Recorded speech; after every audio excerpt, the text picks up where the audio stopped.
Hello everyone, and welcome back to another Monster Hunter World Iceborne livestream. We're still on the Xbox. We'll probably do the PlayStation tomorrow while we wait for Safajiva to launch on the PC. That's what we're waiting for over there.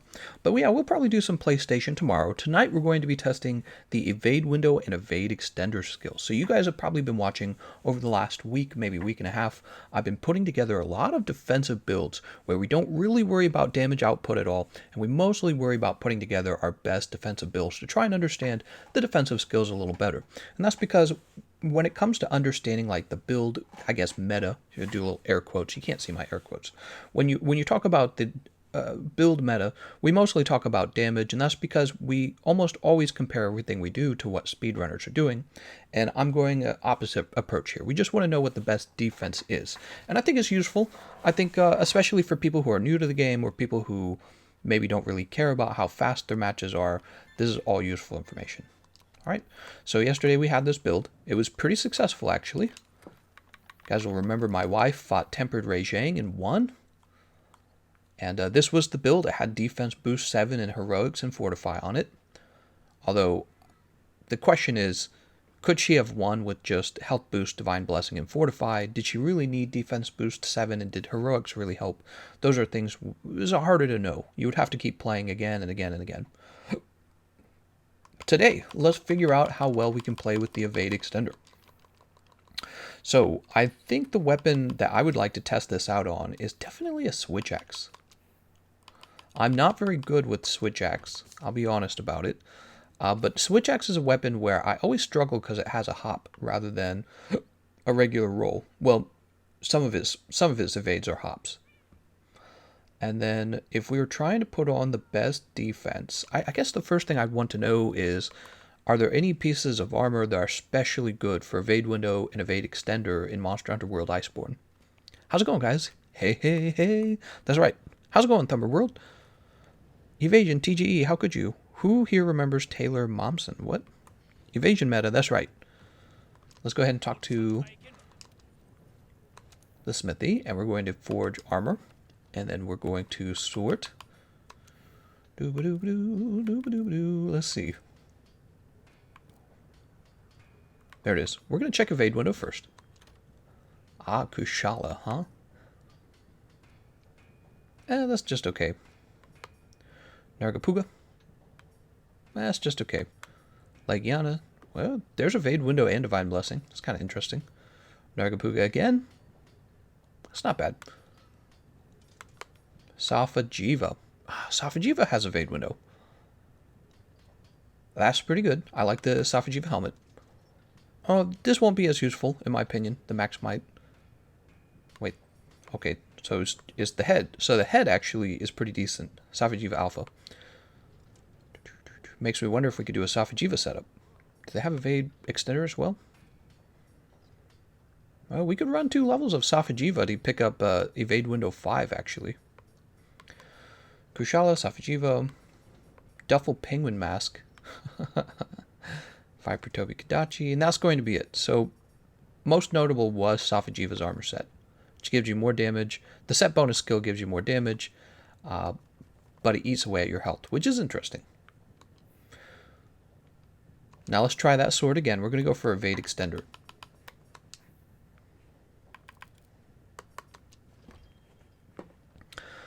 He says, oh my gosh, you can get to the workshop from the Gathering Hub. That's right. I just fought my first Silver Wrath in the Guiding Lands, but it was big. Too big. In his armor selection by perk and one of your things you didn't know, guys. What? I just punched out of work. How's it going, Gene? What Xbox do you have? The really old original Xbox One. Okay, so here we go. We're looking at Evade Extender now. Here's Evade Extender recovery up.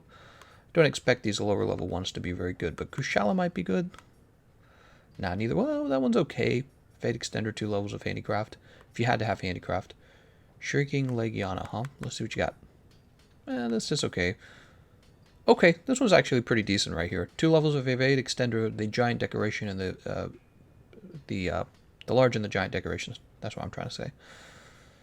So this Kushala legs are pretty much the only one of interest over here. And that's pretty efficient. So what we learned is maybe Safajiva armor maybe Kushala armor. The thing is, it's very easy to build Evade Extender. Let's see what kind of decorations we have real fast.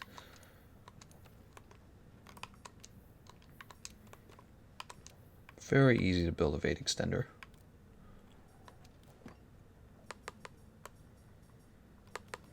Oh, here's an Evade Extender, Evade Window together. That's pretty strong. You get both of them. Especially if you're like me right now trying to build both of them intentionally.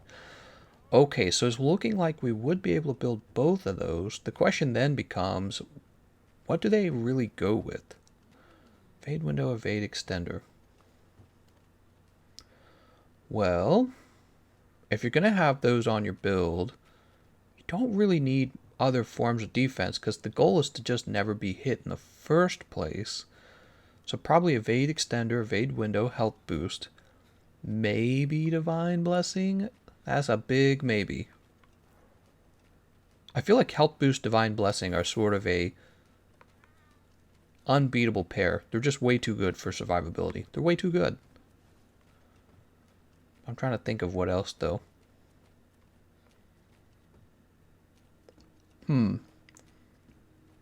It's interesting. Nothing really else pairs with those two. There's no, like, strong synergy. The whole goal is to never be hit in the first place. Peak Performance, maybe? Peak Performance is an attack decoration. Is an attack skill, I mean. So the goal is to never be hit in the first place. I'm just thinking. Hold on, guys. Huh. I can't really think of any synergy that those skills would have with anything else. Try Constitution. No, see, Constitution really isn't needed. Dodging doesn't take a lot of stamina, and when you use all of your stamina to finish dodging, you don't go into the bent over breathless animation that you normally would, so I'm not worried about that. Do you have enough material to craft at least one of every armor? Probably not. I don't think that they have any synergy.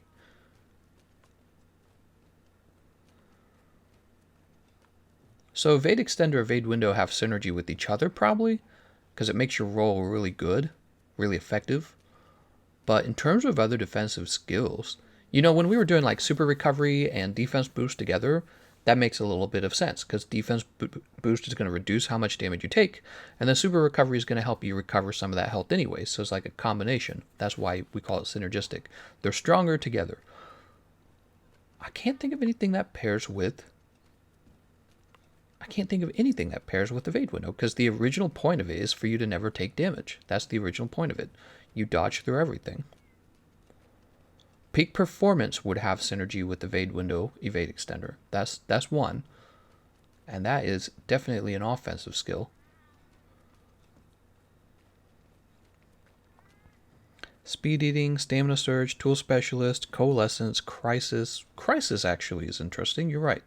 Crisis might... But Crisis assumes you did get hit by something. Would the Evasion Mantle help? That's a great question. Does the Evade Mantle iframe stack on top of the Evade Window iframes? I do not actually know that one. So let's start putting some sort of build together. Actually, you know, I think I have to go build that Safi'jiiva. Let's go build those Evade Window, Evade Extender things we're just looking at. Let's start putting a build together. Maybe we'll get some ideas while we're going through it. Yeah, I'm thinking about it. There's just not a lot of synergy, actually. So this is going to be the Alpha Safi'jiiva helmet. And the coil as well. Which, if you notice, those are also the most important slots for Divine Blessing. So helmet and coil. And then for the legs, we would build... Shari Isvalda, Namiel, Kieran, Kushala. Oh, here it is, Kushala. Probably this one. Yes, build this one.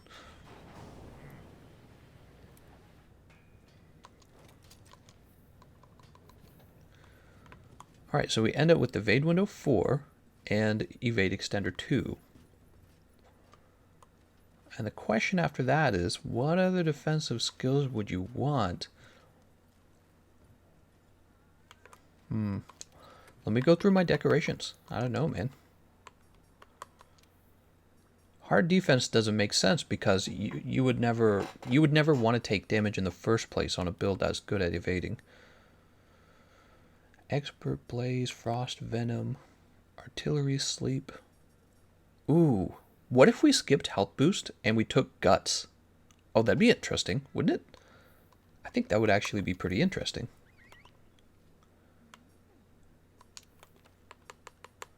Wait, we would just need the Basilgeuse set. Here, let's go see what the Basilgeuse set offers real fast.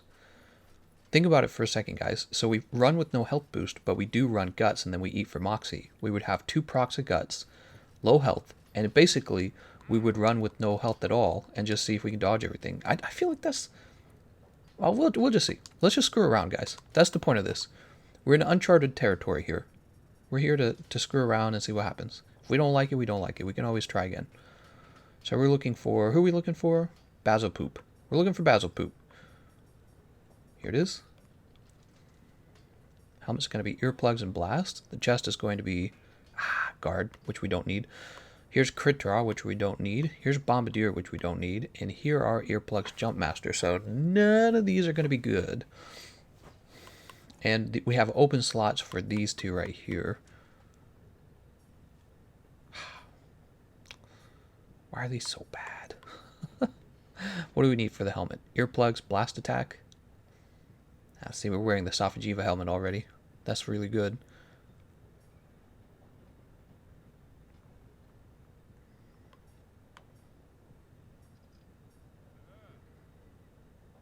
Whatever happened to Evasion Lancing?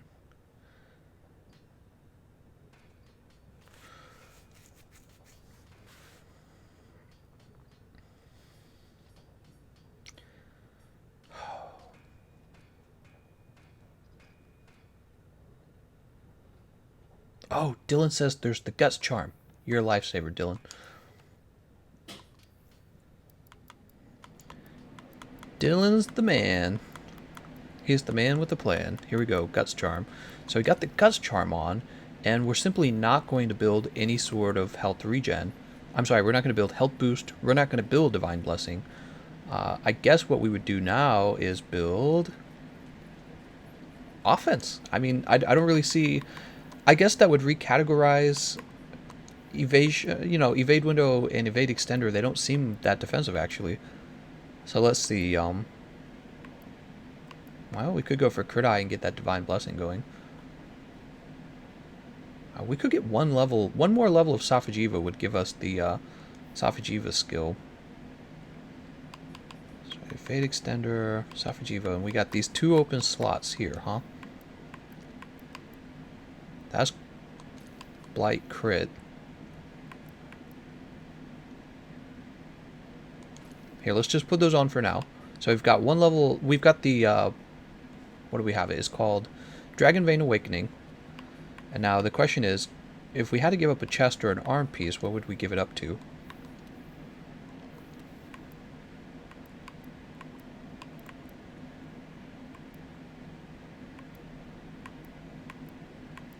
Coalescence, Handicraft, Stam Surge, Tremor, Agitator. Oh, that's Leon's body. I was looking at it like, that's not bad.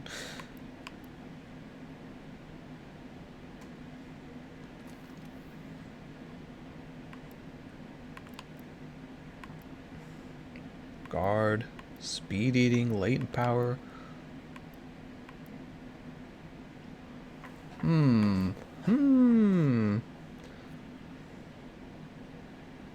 I always have trouble between these 2. I feel like I prefer the Kieran Jacket, just because I don't care about the attack boost. But that's a giant decoration slot and a small decoration slot. Yeah. I gotta sneeze. I'm gonna mute.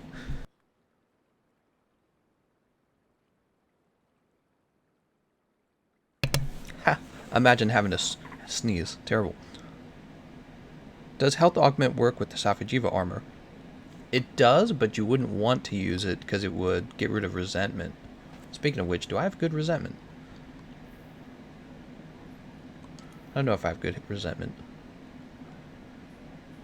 So it's an awfully weird build just to have evade extender and evade window, but I mean those in a way they're defensive in their own way, I guess is what I'm trying to say.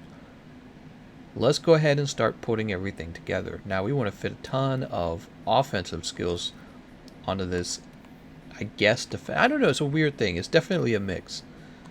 So there's weakness exploit. Up here, let's go ahead and get...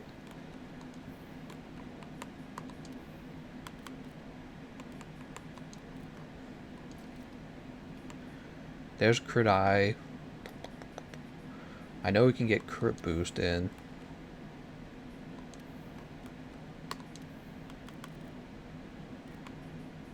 Is it sad that I'm memorizing the location of these?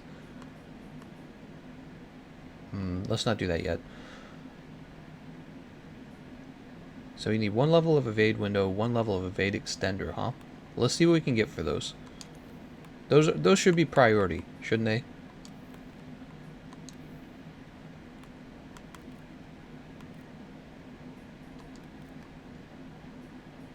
There's Airborne, Fortitude, Fortify, Affinity Slice, Sprinter, Stam Surge, Resuscitate, which is interesting.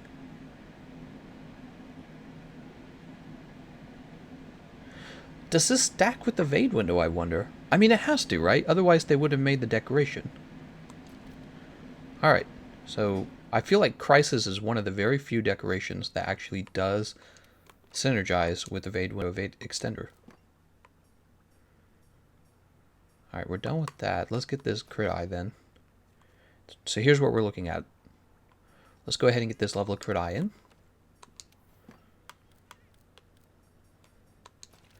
Crit eye 7, weakness exploit 3. We need 2 levels of crit boost now. You know, it looks like we're not going to be able to fit.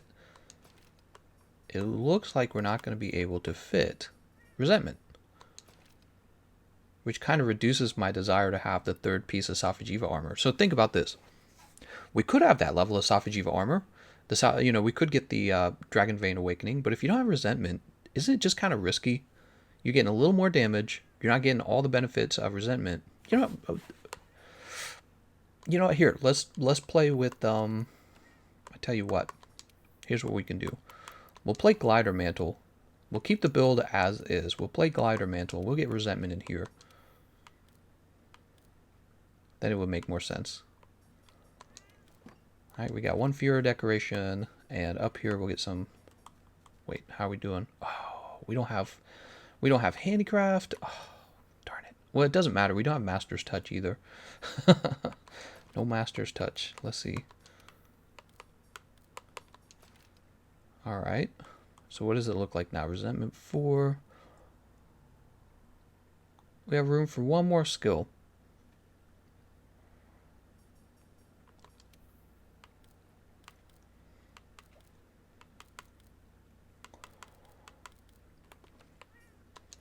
Let's see what we can get. There's Divine Protection. Fire Res, Antidote, Anti-Blast, Steadfast, Attack, Stream, Frost. Dooba-doo, dooba-dooba-doo. Crisis, we already got Crisis, Maintenance, Friendship. Gobbler, Satiated Grinder, Fungiform. I almost wonder if we could add Crisis and then change that.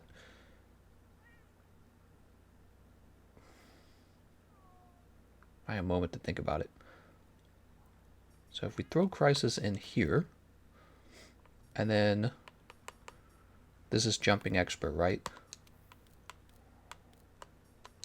Well, we change this to Jumping Evasion, and then let's remove this. What are we missing now? We're missing one level of crit boost.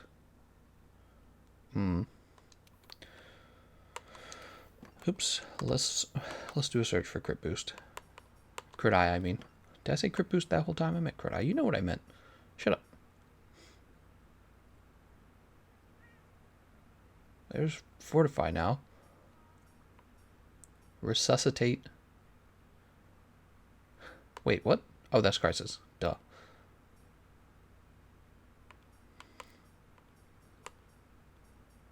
None of these are good. Let's do Fortify Expert. Do we already have Fortify? I feel like we already had Fortify.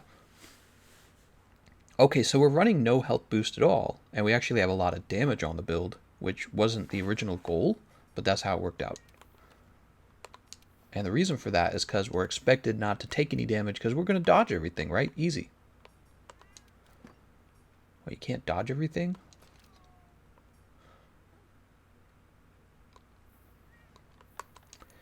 You don't need max crit eye. Safi piece is already 20%. Oh, man. You're the best, man.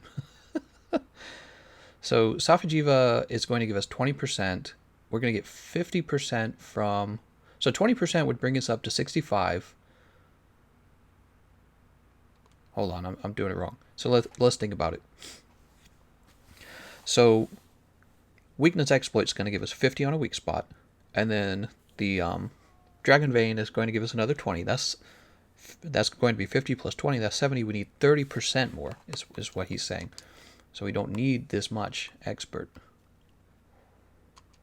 Remove one. We could technically remove probably 2 of them. Okay, so we removed 2 of them now. And that actually makes it so that we can add the Fury decoration up here. That's good. It's right here. So we have the resentment. And we have this small decoration slot left over.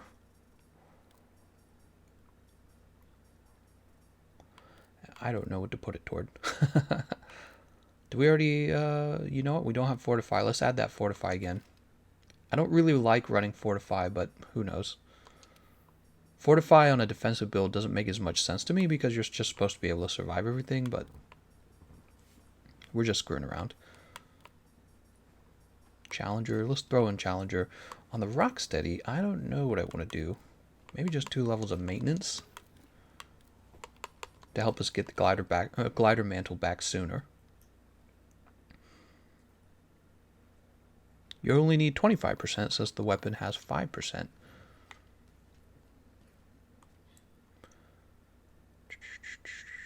Alright, we're going to go with this.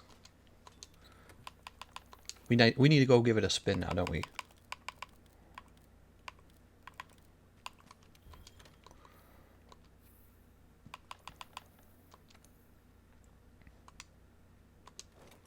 I love the layered armor for the Silver Knight. It's like the only layered armor I like. All the other layered armor are super ugh. Super ugh. See, I even updated it. We're ready to go fight something.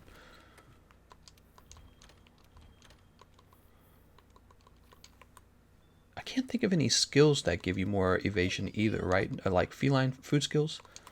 If there was a feline food skill, that would be interesting. No quests! Okay, well, do I have a quest I can post?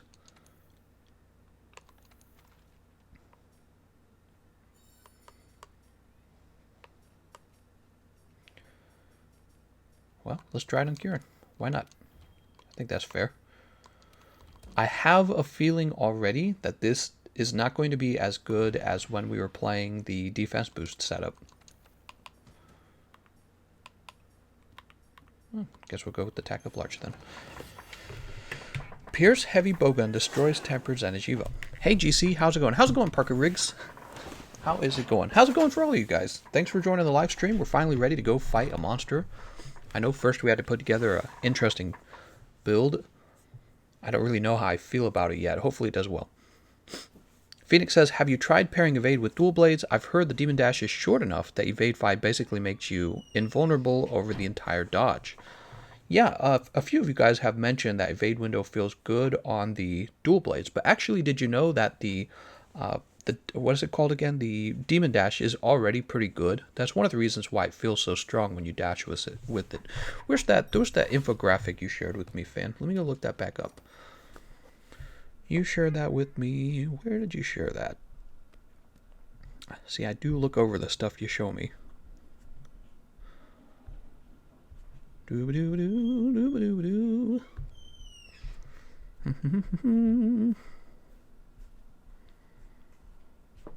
Oh, where is it? Oh, here it is. I had to scroll up.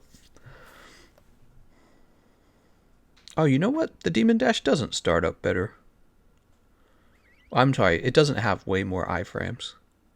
So, the Sword and Shield back hop seems to have the best iframes for a regular dodge, and then Longsword Foresight Slash definitely has the best. And then underneath that is Demon Slash or Demon Dash. It's interesting, this chart, because it shows you how evade window affects it, and they all seem to have diminishing returns at some point. What I found most interesting about this chart, by the way, was definitely how the hop changes dramatically 2 to 3 levels into evade window. And the hop still ends up weaker than the other ones anyways. Isn't that sad? Scroll up in the staff room. I found it. Does Immunity Mantle work against Brachydios? Yes. Yes, it does. But so does blast resistance. So does fire resistance.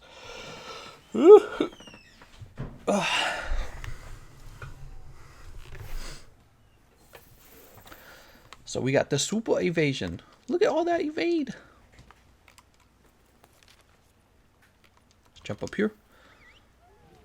Do I need to beat Iceborne to take part in the Safajiva event? I'm pretty sure you do.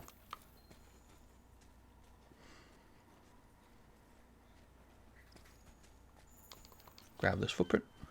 Alright, so forgive me guys, this is not one of my better weapons, which means maybe this is not the best weapon to test this out on. Maybe the hammer would... Come on, man.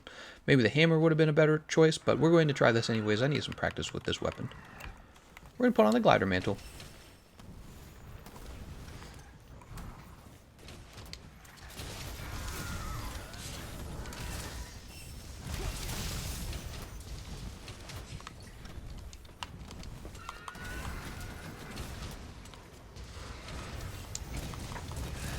Whoa, that was a lot of distance.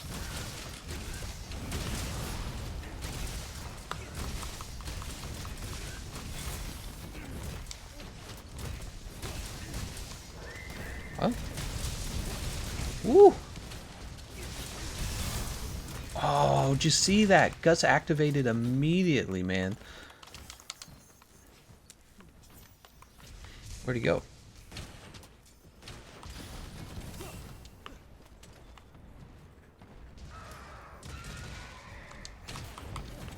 Whoa, look at the distance you get on that move with the evade window or evade extender 3. That's crazy.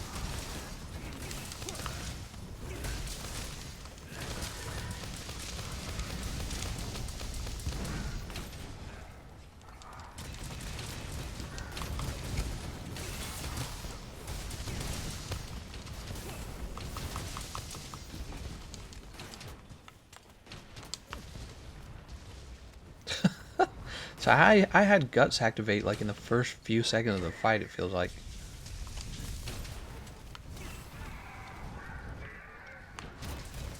Oh, he's got him. Where's he gonna go? Oh, that's a good idea.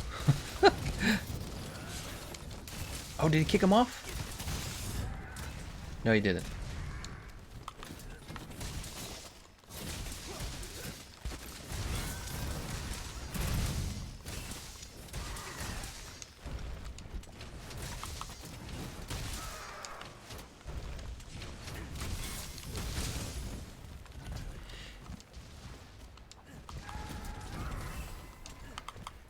Oops, that was not the, So Evade Extender feels really nice on the Switch Axe then.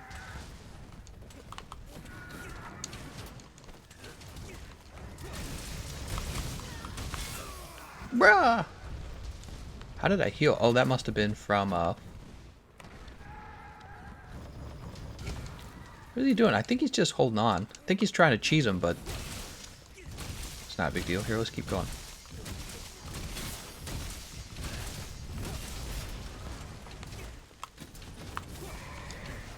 Oh, here we go. I mean, I feel like I'm doing a lot of damage.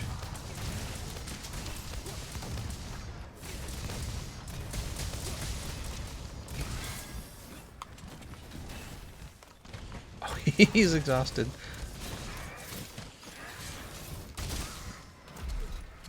Nice job.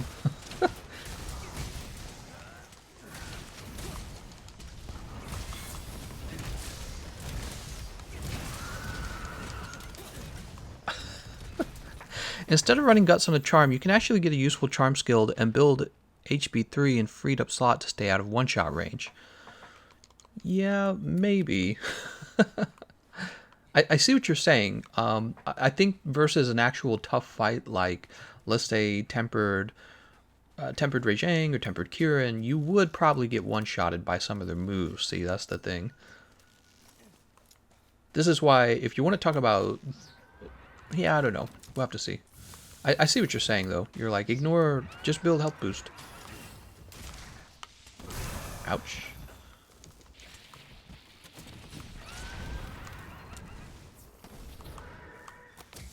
Let's get this guy out of the way while we can.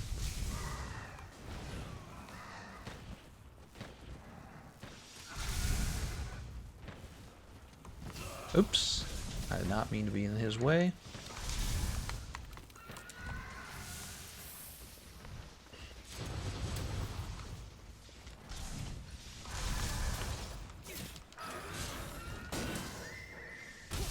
Ouch. Oh, I'm in trouble. And I fainted. Whoa, look at that guts. Look, when you have no health boost at all, look how... That's crazy.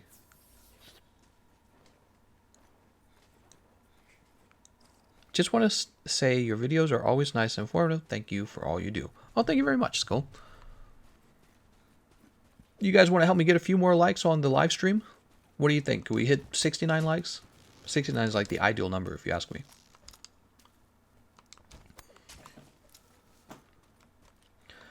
You guys hit the like button. I'll show you how to cart like a pro. So we definitely don't have a lot of room for a mistake.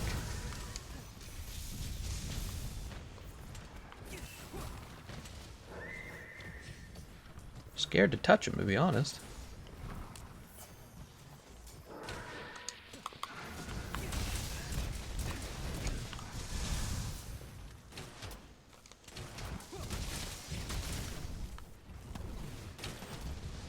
Oh, you know what? I didn't even bother using my Rocksteady, did I?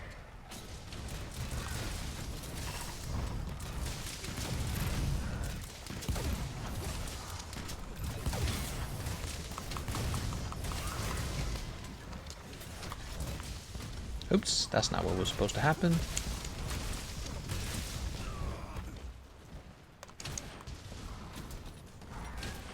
He's hurt.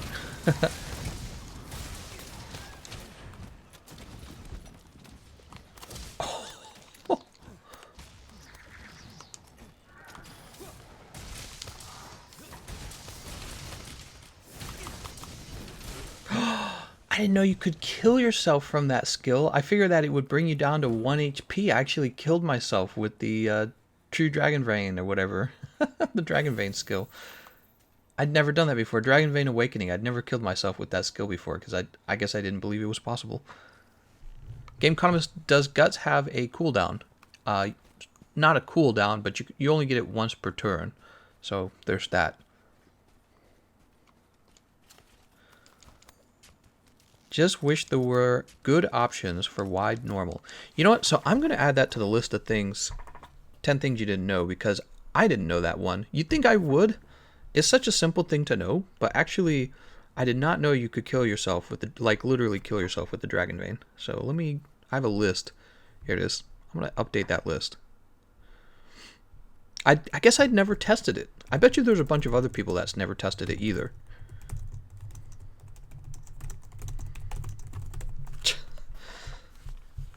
I'd never tested it.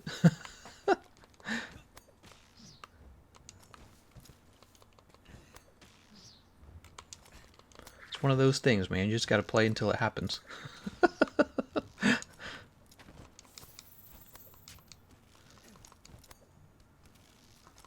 So I want to mention also, I forgot to bring Feline Moxie at the beginning of the game, so maybe I never would have died the first time if I had brought Feline Moxie. Which, with vouchers being so cheap, you should definitely be able to use Feline Moxie pretty much all the time.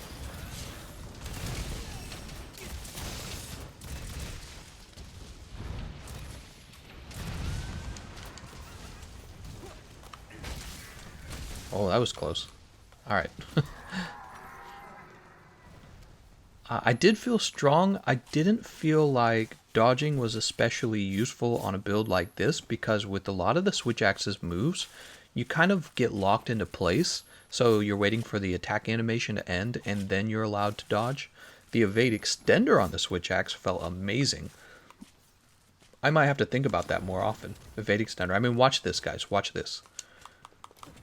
Look at the distance I traveled there. That's crazy. There's kicks. Check out kicks. I'm going to roll forward and use the morph, right? Look at him. I'm right next to him now. That's so much distance. Yeah, I'm going to have to remember that.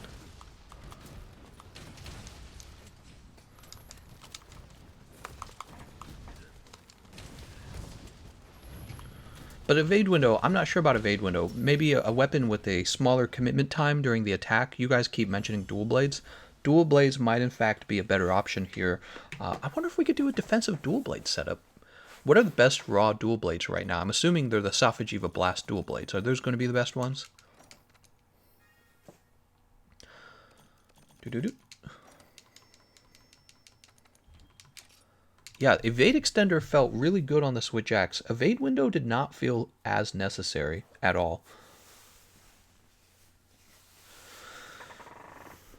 Fan says the fastest way to proc fortify now is to use Dragon Vein and shoot Wyvern Heart into a wall. Yeah, so somebody else told me that one as well. That's also going to be in my next top 10 things you didn't know.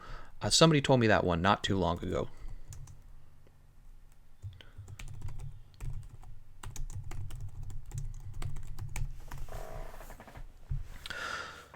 Gameconomist didn't kill himself. That's right. It was all conspiracy. How's it going, Marvelicious? He says, good morning. I only want the spice. Says, evade extender feel good on long shelling gunlands too. Just hop to cancel your shot. As a lance main, any canteen skill works. Right now, I am treasure hunting and training my guard points. Kira says, I've heard evade window on dual blades are nutty. Rondaroo says, extender is an offensive skill. Spacing has less to do with defense and more with your punish options. I would say that is kind of in the middle. Being able to outspace a monster's attack does actually have a lot of value. One of the first times we learned about that was when, Extreme Behemoth came out, and being able to oh, hold on. I have a paper plate where I had my sandwich, and I can see that there's some ants on it. Let me remove this paper plate. I don't want to feed the ants.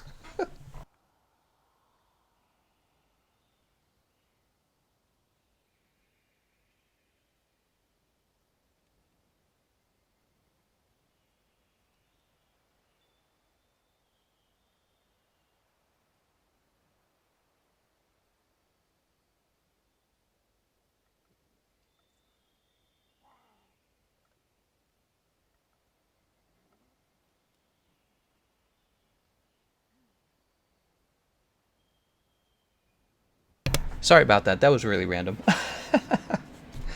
So I think testing evade window and evade extender, we learned that evade extender is good for switch axe. I would like to try this build again, but I'd like to try it with the longsword. Move over here. Ah, man. Damn ants. Frickin' ants. Let's get them out of here.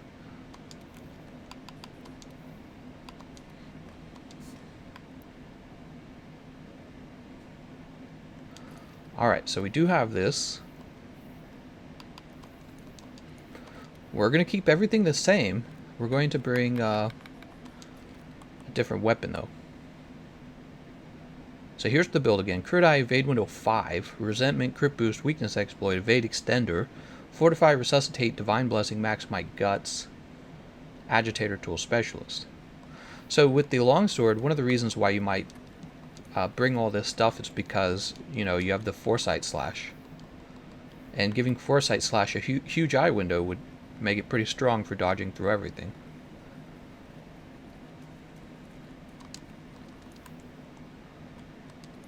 Alright, let's try Kieran once again.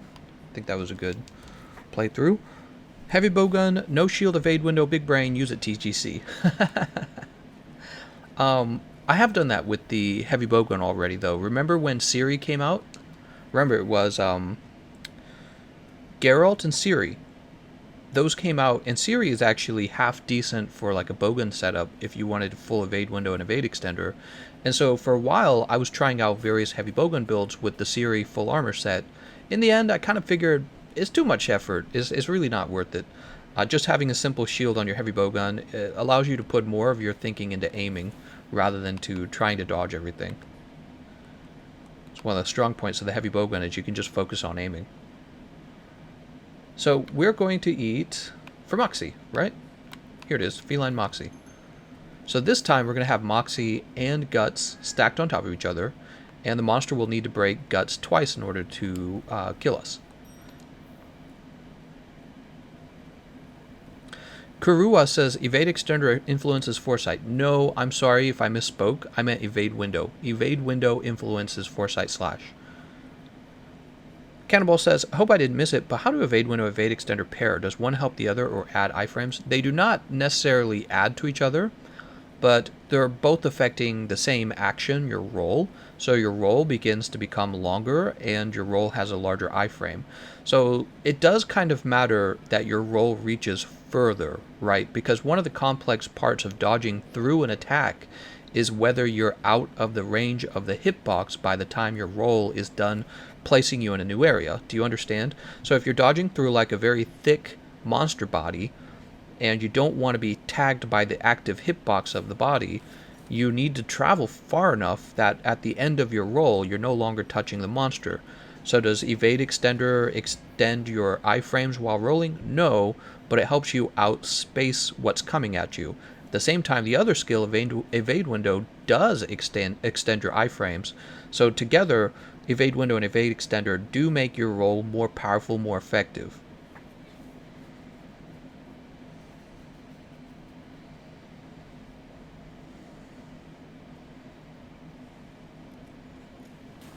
Okay, we're going to be fighting the same monster again. Wish me luck, I'll probably cart.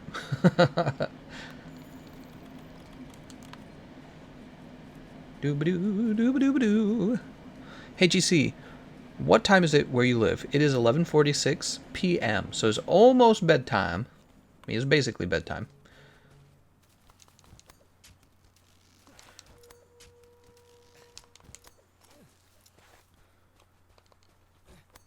I wanted it.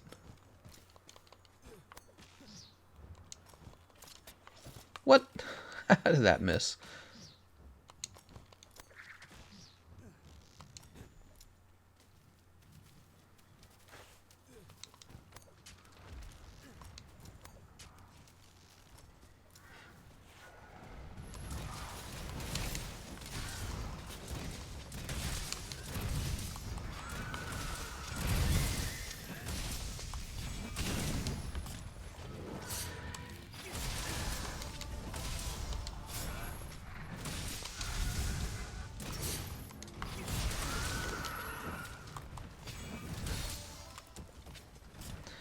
I'm going to grab this real fast. Let's go ahead and put this on.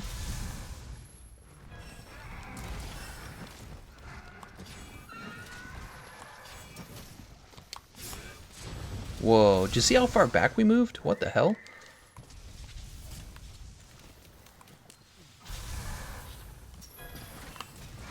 What? Wait. Did you see that? We got knocked up in the air and we went like flying.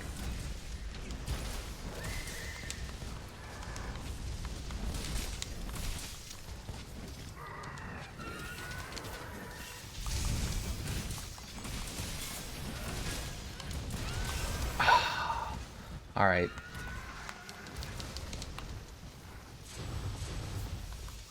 I think we just lost both Moxie and Guts there. Crazy.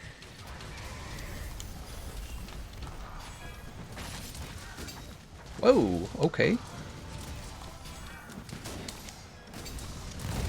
Alright, can only hit him in the head when enraged. It feels really weird playing with the evade extender on the longsword. It kind of doesn't feel right. Also, I think that thing keeps messing me up.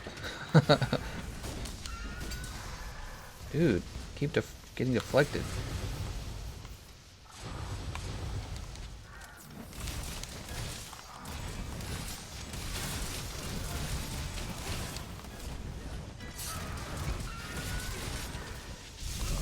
Ouch.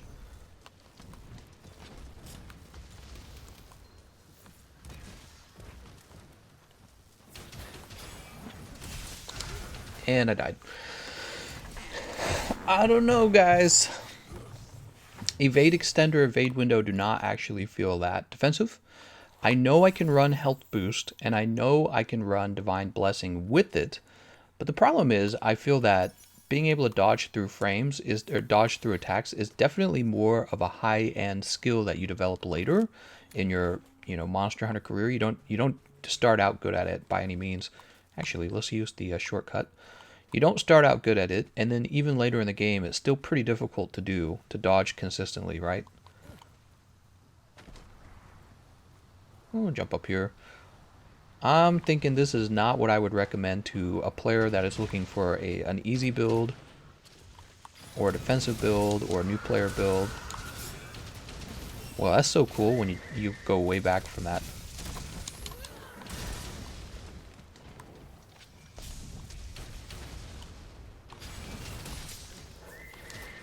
Oh, I rolled into it. I'm so dumb. Put Rocksteady on. Oh my god, I'm gonna die again.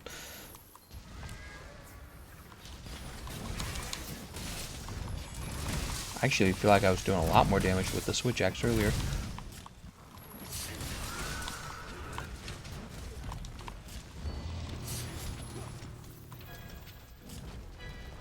I took your and chat's greatsword advice to heart and reworked some builds. I feel I'm doing much better, and before I forgot to mention again, I got 3 handicraft gems in one day. Nice, dude. A fan says, the evade extender kind of pulling you too far from the attack range of the longsword. Yeah, interesting. Oh god. Don't you hate it when that happens? He starts deciding to jump all over the place. Oh, I didn't actually mean to use that. I can't believe that just came out.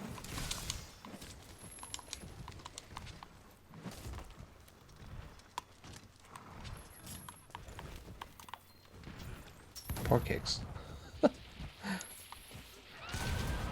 Kicks us out.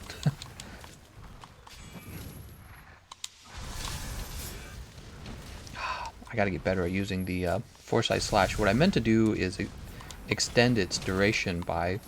I should have pushed B though. I pushed the Y button. I'm at a point at least where I know what went wrong. Man, he's about to kill me again.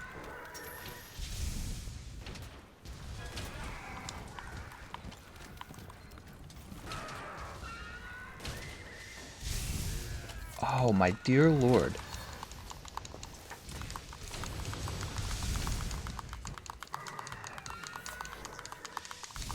Oh no. Dude, I'm gonna triple cart with this build. I actually felt better with the switch axe.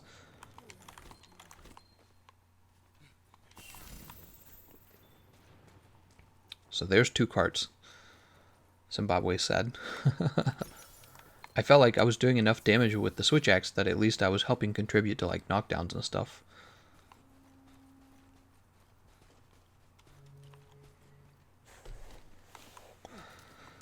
When you playing on PC again, GC, I will probably play on PC after Safajiva is launched, and then what I'll probably do is get a character that has all the Safajiva weapons unlocked and all the materials, and then I will start playing on PC probably very, very often. Right now, since you guys are missing all that Safajiva stuff, you guys are behind the consoles, and I'd like to focus more on, the current meta rather than the old PC meta, which is going to go away soon enough, right? PC is going to catch up to the consoles. That's part of their plan. So it makes more sense for me to focus my time here because of that. Wow, I can't believe that just missed.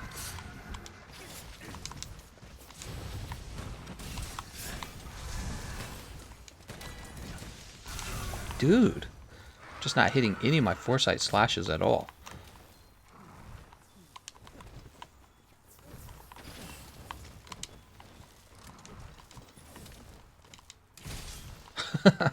That still counts as a frame, huh? Part of your damage fall-off is definitely the evading too far from the monster. Yeah, I feel like I'm missing a lot of, I feel like I'm missing a lot of my... Oh, cool, I didn't know that would go right over. I'm missing a lot of Foresight Slashes, which show you even if you have really good iframes on the foresight slash, it doesn't really matter. You still have to like skillfully evade with the foresight slash. Which is why I was saying earlier, having a better foresight slash isn't necessarily going to give you more defense. Look at that. See, I was in the middle of an attack and I couldn't actually foresight slash.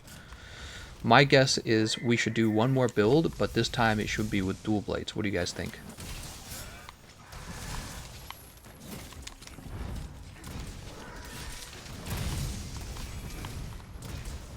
Dual blades, maybe the bow?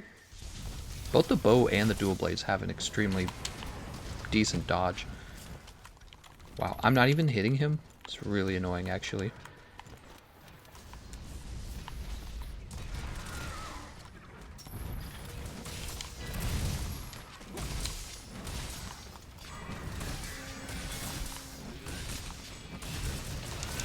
Yeah, that should have probably killed me. Damage taken reduced. That's divine blessing, guys. Damn it. And there's, what just happened? Was I saved by somebody's heal and by divine blessing at the same time? Dude, look at all these saves.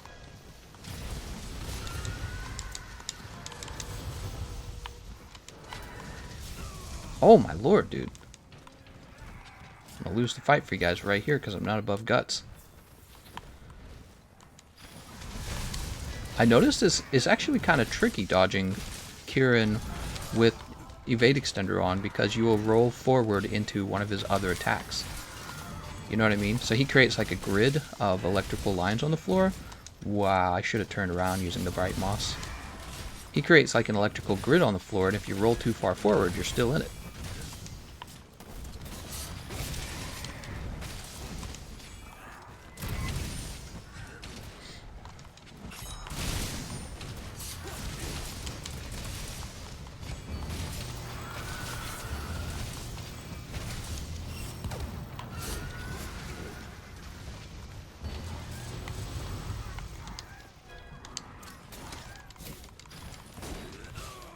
Bruh!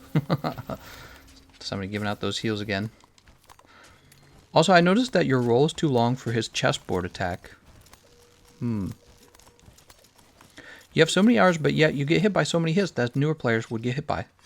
Well, I mean, I'm testing things out. One thing I would say is a lot of people who play this game, they usually play like 1, 2, maybe 3 weapons. But for me, I play all the weapons.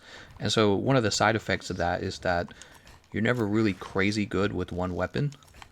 I claim to play heavy bowgun the most, which is still true. I have the most playtime on the heavy bowgun, but I don't often use it in these live streams anymore, so you never get to see me using that. I'm using a weapon that I'm still trying to get good at, like the longsword, the switch axe, which you knew the switch axe was something that I'm just not good at. So I'm usually like you guys, still trying to learn things about the game because that's what keeps the game interesting for me. If I was just grinding to slightly improve my, I don't know, heavy bowgun game, I'm sorry, I should have let Kieran go to sleep. That was my mistake. If I was just trying to improve my gameplay by like a tiny amount, I would probably be burnt out. I would probably need a break from the game. So keeping the game fresh means doing something I've never done. Something I still need to get good at.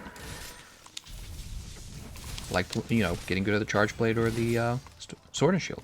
Right, those were some of the other things that I was focusing on with my free time. Not just defensive builds, but these 2 weapons that have gotten improved over time. And I'm still trying to get good at those 2 weapons. So when you see me play with them, you're going to see me suck with them.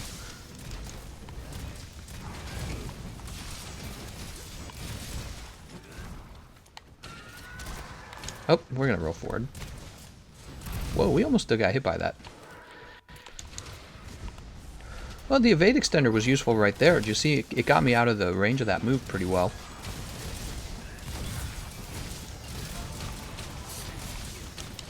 And he's dead. Yeah, I don't know. I felt that evade extender was actually screwing up for this fight. It was actually making it harder to play longsword.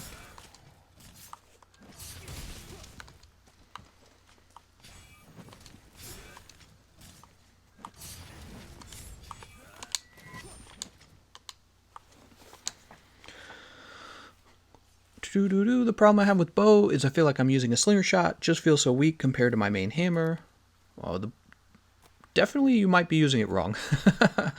The bow is considered one of the fastest speedrun weapons in the game, whereas the hammer is down below the middle. I can't remember. Is it below the middle or at the middle point? I can't remember where the hammer sits. Although I don't know if that's representative of strictly hammer ledge hopping runs. Maybe I wonder where it would rank if it was strictly ledge hopping. Kyle says, I feel Evade Extender would work better for weapons like the bow or the bow guns. Yeah, I feel that Evade Extender works really well on hop weapons so far. The Switch Axe has felt good with it, and I already know that the Gun Lance and the Lance feel good with the hops. I don't know about anything else. God, I've got little ants on my little side table here. They're like running around like, where's the food? Goddamn ants. Don't you eat ants? Still wintertime for me, technically. It's still cold out. The ants are looking for food. They've discovered my home. Any recommendations for the Switch Axe? Yes, you can use it. Divine Bless 5 on Switch Axe for sure, mate. Watching Tetsufi's Heavy Bowgun made me realize even Heavy Bowgun has hidden potential to further be explored. Extender isn't so good, better for Heavy Bowgun to roll out of Luna move. I would pay for a spare shot jewel at this rate. That's my main build. Mighty Bow Jewel, whatever it's called. Evade Extender is better for gun lance. Yeah, I agree with that. Bow aerial versus hammer ledge hop, though. Do people still use the bow aerial? Remember the first time that came out and it was like to kill a Nergigante really fast and everybody was like, whoa, it's so good. And you never really heard about it again after that.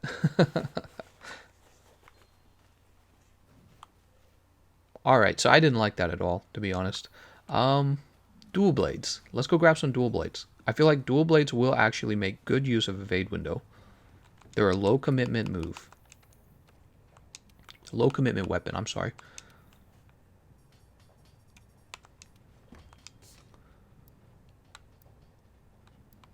We got dragon, paralysis, sleep, thunder, oh I'm sorry, poison, water, ice, fire, blast. Fully not upgraded. I'm going to take the blast. And I guess I will use up the very rest of my Dragon Blight. Not Dragon Blight. Dragon... What is it called? Dragon Blight. It is called Dracolite. Sounds like Dragon Blight, right?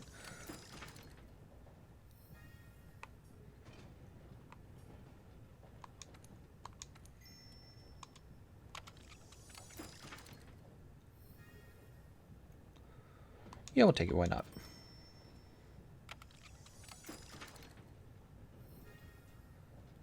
Let's go ahead with the, I guess the defense. Here we go. Attack.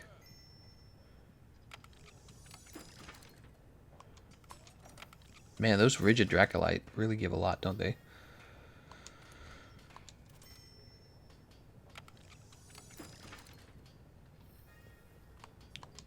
Oh, no. That's not what I want. I want the attack.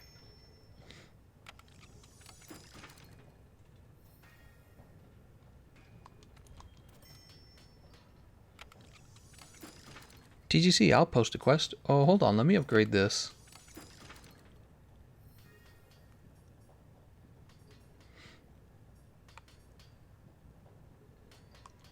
Guess we'll store potential on that one.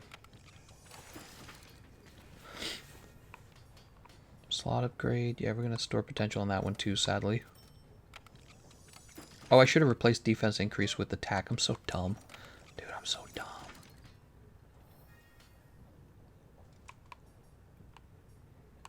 Oh, man.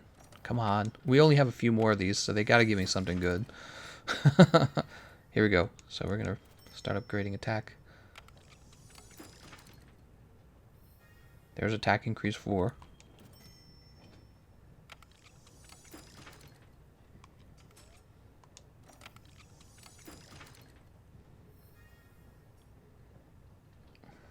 That one's like draw, punishing draw, I think. Phooey. Guess we'll store potential. Hey, thanks, cheers. Whew, nice. We got attack increase 4 right there. Right at the end. See you later, Gabio. Gabio? Daddy-o?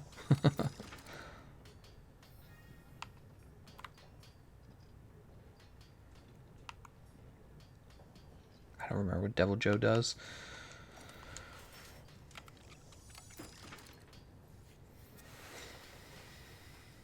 Here's a status effect 4.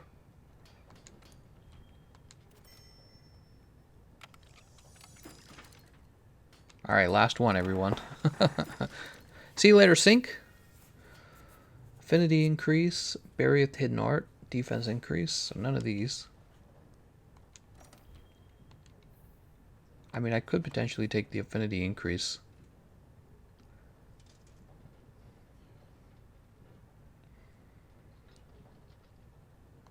Yeah, it's 2 levels above this one. Let's just take this for now.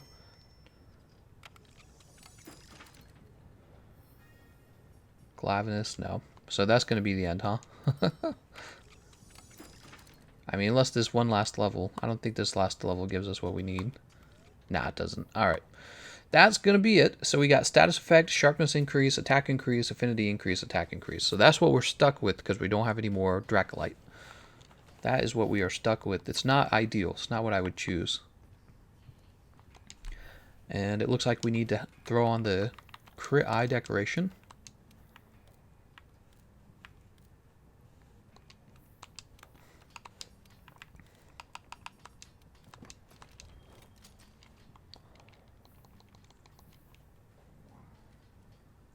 We may have a little too much thanks to the affinity augment.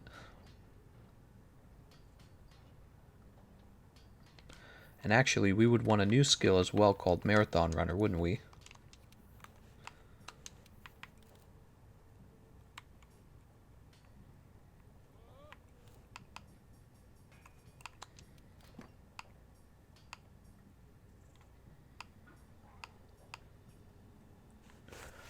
Here's a Sprinter Evasion.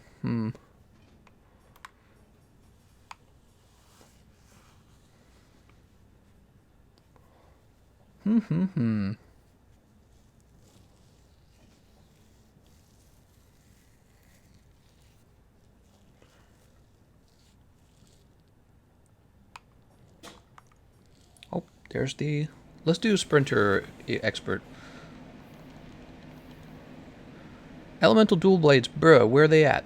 I know you could do elemental, and I would do that, but right now I don't have the Dracolite to upgrade all those different dual blades. Oh, I'm scared to do Lunastra. Not without a proper Lunastra counter build. Some monsters are just tough enough for that, and Lupastra would be one of them. Lupastra?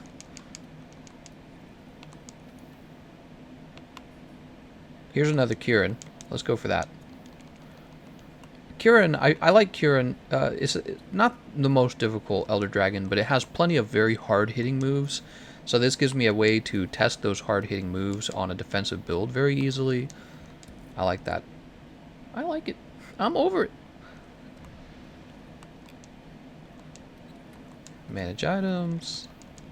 See, I used all my heals. Speaking of which, let's see what kind of stuff I've got going on in my garden. Oh, we're almost full. Let's go ahead and collect all that. Sweet. Let's get lots and lots of... Oops. Let's get lots and lots of honey. Who doesn't like more honey? Let's see what's going on in the news, guys. Since we kind of already all know what's going on here. A little fun with the news. Was there another Democratic debate?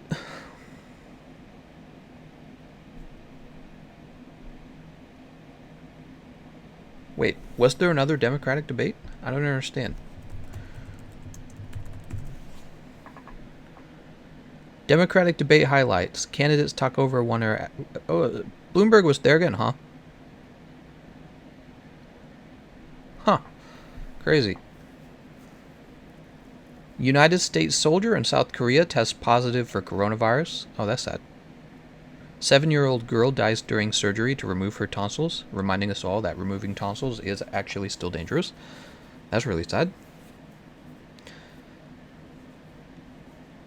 I was hearing that it would take them like a full year to get a virus. I'm sorry, not an antidote, a vaccine going for that virus, the coronavirus, and is expected to hurt the economy pretty bad.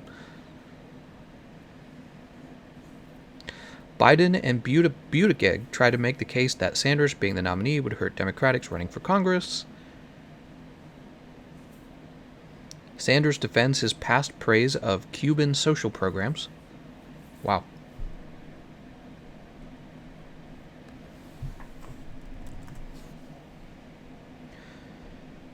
Bernie faces broadside, so Bernie Sanders under attack. CBS anchors roundly criticized over their handling of the debate. All right. That's the news for you. Oh dear. I wonder what's trending on Twitter. Don't you guys want to know what's trending on Twitter? Dem debate. Could have had Yang. The second trending hashtag is could have had Yang.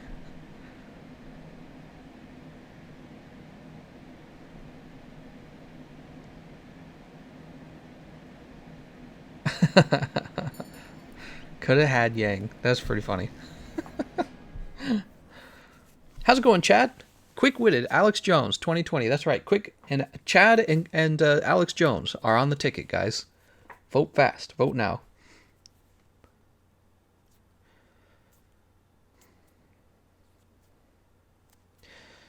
Omar says, hello, Senpai Dono. It's Oswivel, a.k.a. Yon Dame? Eric says, nobody feeling the burn anymore? Did I eat? I don't remember if I ate. I don't think I did. Here's feeling Moxie. Sweet. So now we now we test evade extender, evade window again, but with one of the lowest commitment weapons there are. This is the dual blades. You can dodge out of your attack very quickly with the dual blades, unless you go into the demon dance or whatever it's called. But this is a very fast, low commitment weapon.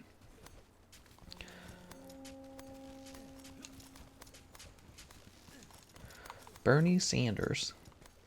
Give me some of that free wealth redistribution.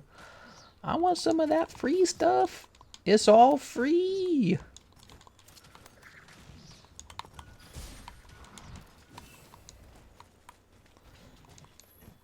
Oh no, I missed.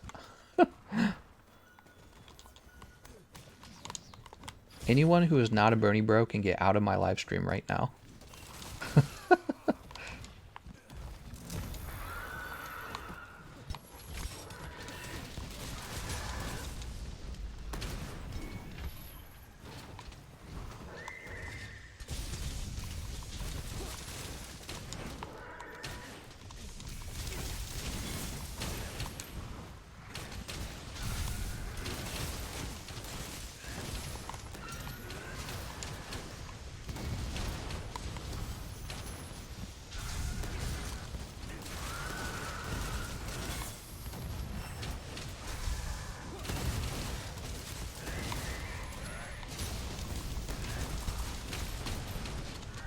Man, dual blades is a weapon I really don't play with.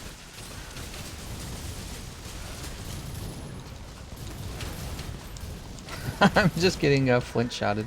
Oh!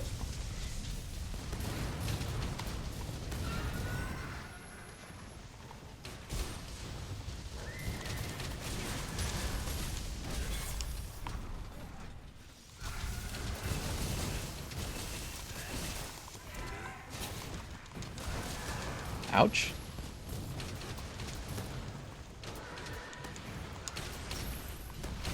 That's pretty cool.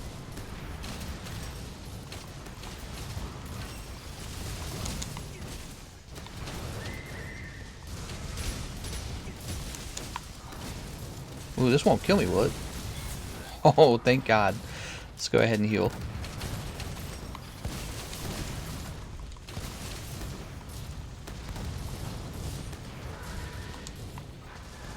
I almost can't see what I'm doing.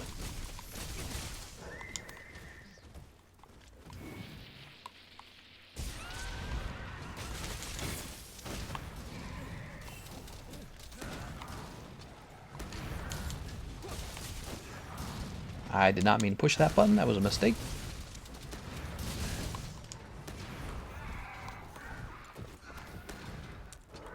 Man, so having a Stera Jerky when you're using the, oh good, we were right between it. Having a Stera Jerky when you're using the Dragon Vein skill is pretty sweet, I think.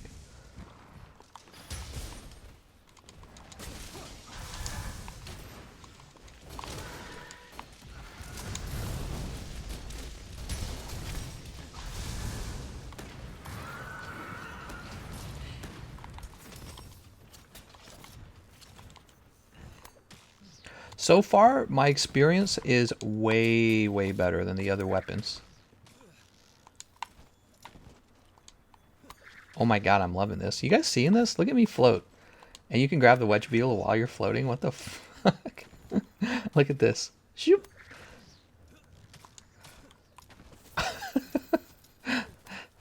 It's pretty funny, actually. I'm gonna add that to the things you didn't know.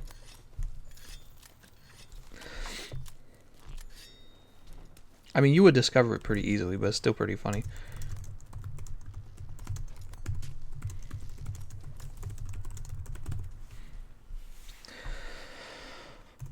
Oops. Yeah, so far my experience has been very positive with the evade window and evade extender on dual blades. Ouch, he said right before getting attacked.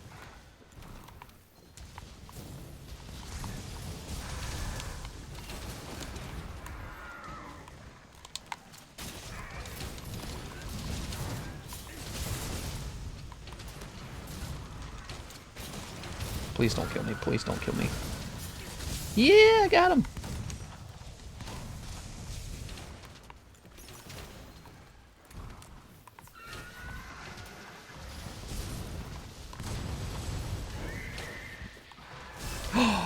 No, I can't believe I was still in the range of that.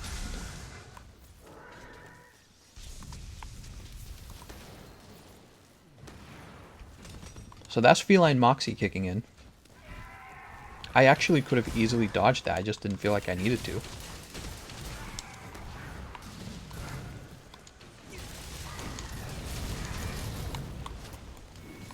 Ouch. I'm KO'd? Oh my god.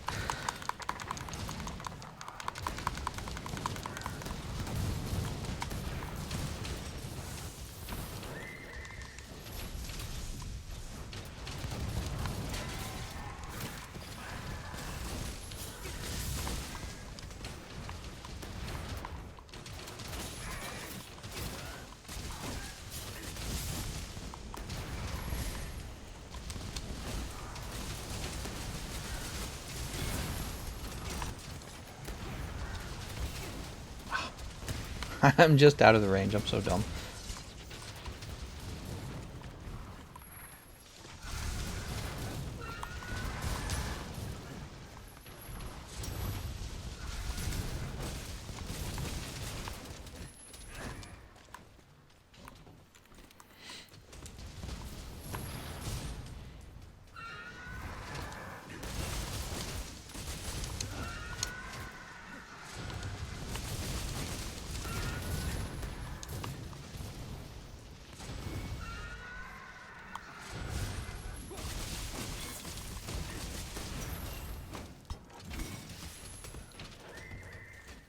Oh man.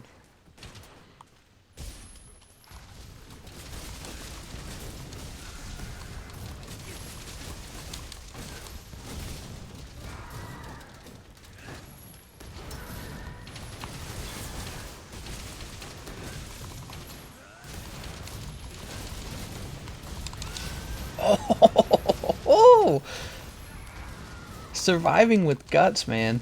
Whoa, that's scary.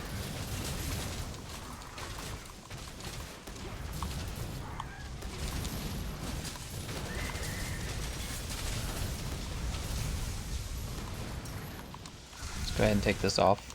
We'll put on the mantle. The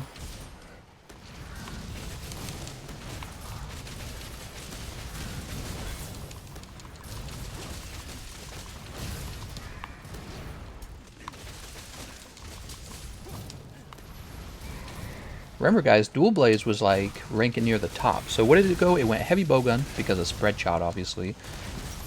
And then after heavy bowgun, it went bow because of power shot, obviously. And then after bow, I believe it went dual blades and greatsword, which were basically tied in the tier list on the Syken website. So it was greatsword and it was dual blades at the top.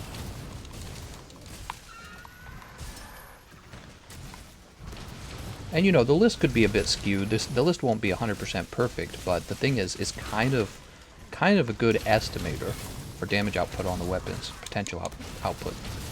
Dual blades are in a good spot.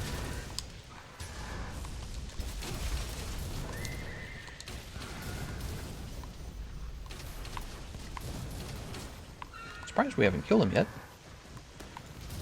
No, no, no, no, no. Now what I want to do.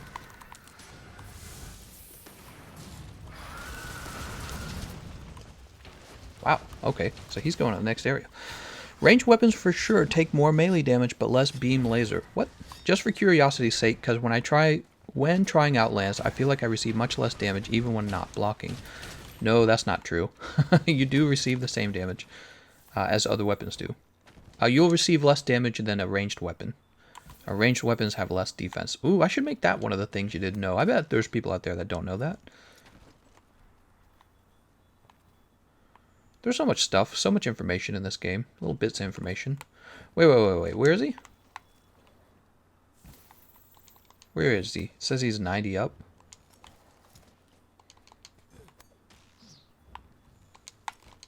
Oh, I'm sorry. Was he leaving and then he came back? Oh, he was leaving and then he came back. I see what's going on here. He left the area and then he started working his way back because he is ready to be killed. Makes sense because we were just wailing on him in the top area there.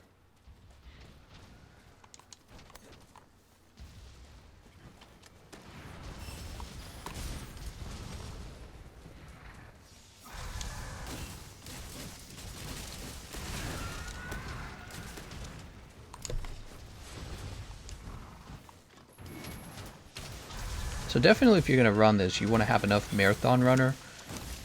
Maybe a little constitution, maybe, is that going to hit me? It did hit me. Maybe some dash juice. Dash juice would definitely help significantly. Dash juice OP. But yeah, I saw evade window and evade extender looking pretty effective with the dual blades. I'm curious if you even need the evade extender. I think the evade window would be enough, wouldn't it?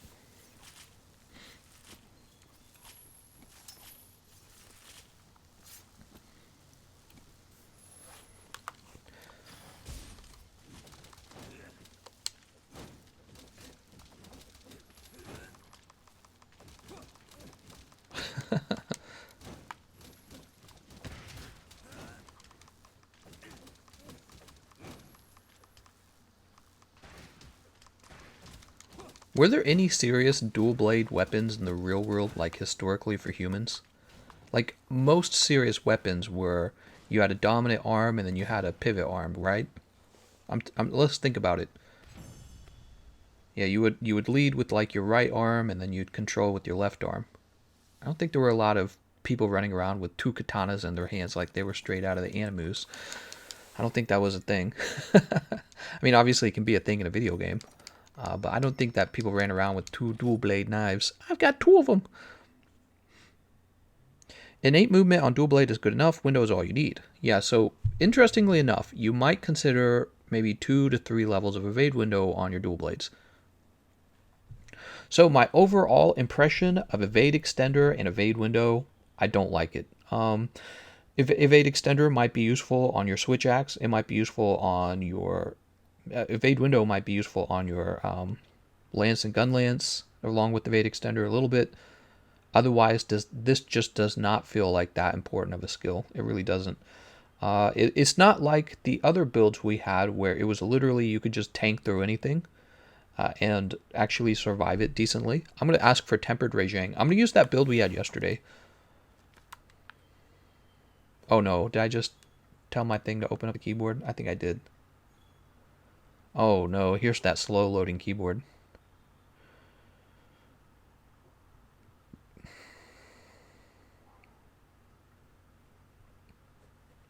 Most historical use of two blades was main sword, dagger, and having a second smaller one for emergencies. Yeah, I think in most cases people did both hands on a sword, or one hand on a sword, one hand on a shield, and it just makes way more sense. Or, spears were really... Here we go. So this is going to be, I'm going to say tempered Reijang.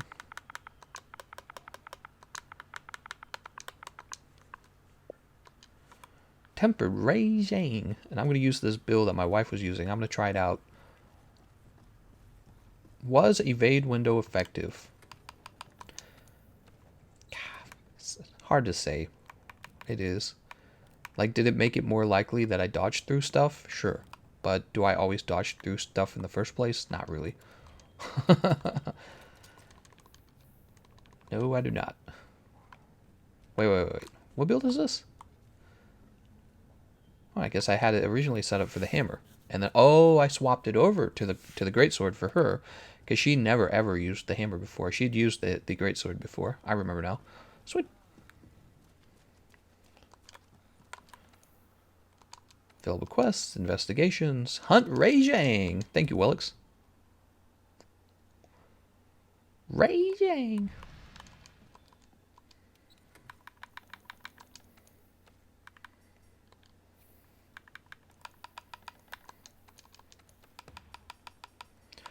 We're going to trade this out with hard thunder resist, which we don't own, so it's just going to be regular thunder resist.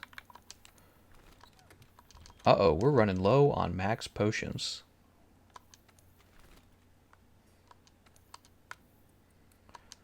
Time to make mega nutrients. Those get made out of nutrients. Those get made out of blue mushroom and bitterbug.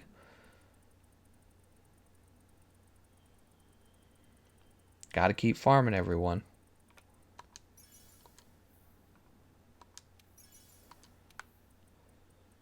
Make about 1,000 of these. We're farming up honey right now, so we're going to be okay on honey.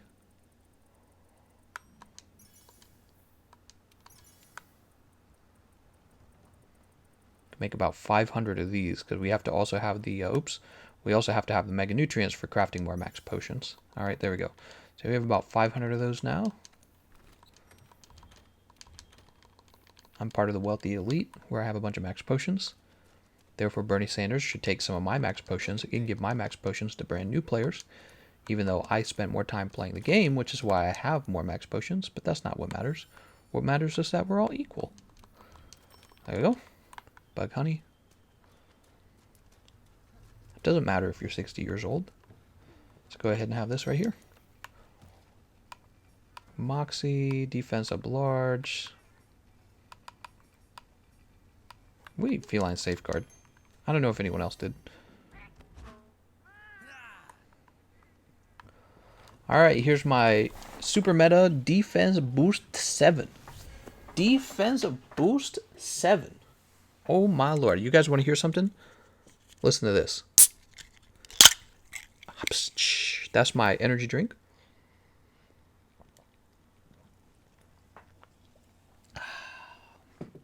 Gotta have that good energy drink at 12:30 in the morning so that you can work all night.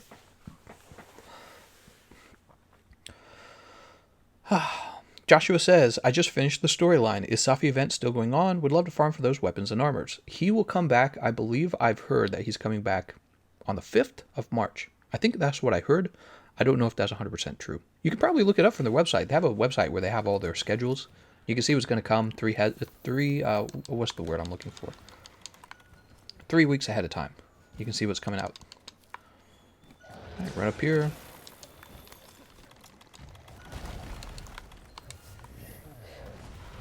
Oh my lord. Oh my lord! He can't get me. I'm too powerful. I'm too unstoppable with this setup. Look, I'm already mostly healed. What the frick, dude?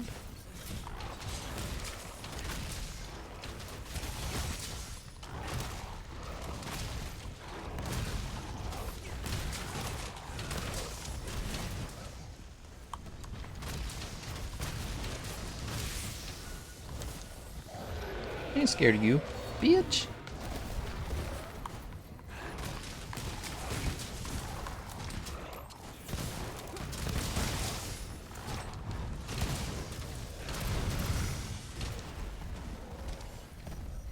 I mean, why would you even need your mantles when you have basically unkillability? Can't be killed. It's impossible. Look, he smacked me, not even half health. And look, I'm just going to get it back anyways. Look, it's laggy, laggy tempered Rajang. Oops, did I just use Dust of Life? I meant to use this.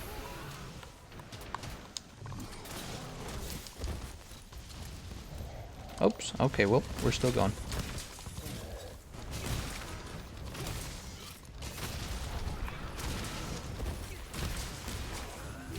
Whoa! That sounds like a member. Gee Raider. Thanks for becoming a member, Gee Raider. It's very cool of you, man. I should look at the screen and stop playing like a poofty. He says, "Oh, and I'm back, baby. I'm back, baby." Oh, that didn't even hit me, huh? It's interesting. I played a fair amount during World, just got back playing since I got one of my friends joined me. Recently found your channel, you helped me a lot, thanks. No problem, man. Glad to hear that. Still making videos to this day. You know, I made a Bariath guide, like 2 days ago I put it out, and it didn't even get that many views. And that's because it doesn't really make sense to put out a Bariath guide when a lot of people have already played through the story. But it's like, in my mind, I know over time, Iceborne is going to be played by so many people over time that there's still going to be a lot of new players coming in who still would probably look up help for that particular monster because he's annoying. He's one of those early walls. So I was like, you know, I'll make it anyways. It doesn't matter if it gets a lot of views. If I wanted to make views, all I would need to say is top 5 bows and their builds. That's all I would need to do to get a lot of views. I mean, I could do that. That could be my next video, and I'll prove it to you guys. I'd get a bunch of views if I did that. But I actually intentionally chose Bariath because I'm targeting people who really need the help, you know what I mean? People looking up top 5 bow builds are more like, ooh, I want to be so OP. They're like this. They're like, ree. The people who are stuck on Bariath, those are the people I like to help more than anyone else. Because I feel like if you don't help them, they're just going to stop playing the game and then they're going to leave the community, you know? So by helping those people, they end up getting past them and then they keep playing, which is really important for pretty much all YouTubers who are doing Monster Hunter. It's important to help people reach a point where they're discovering that they enjoy the game and they're playing past Bariath, you know what I mean? So that's really, all that's part of my thinking when I make a video like that. So all the thinking goes into it. Bariath was a wall. All I know is that when I faced him, I'm the wall.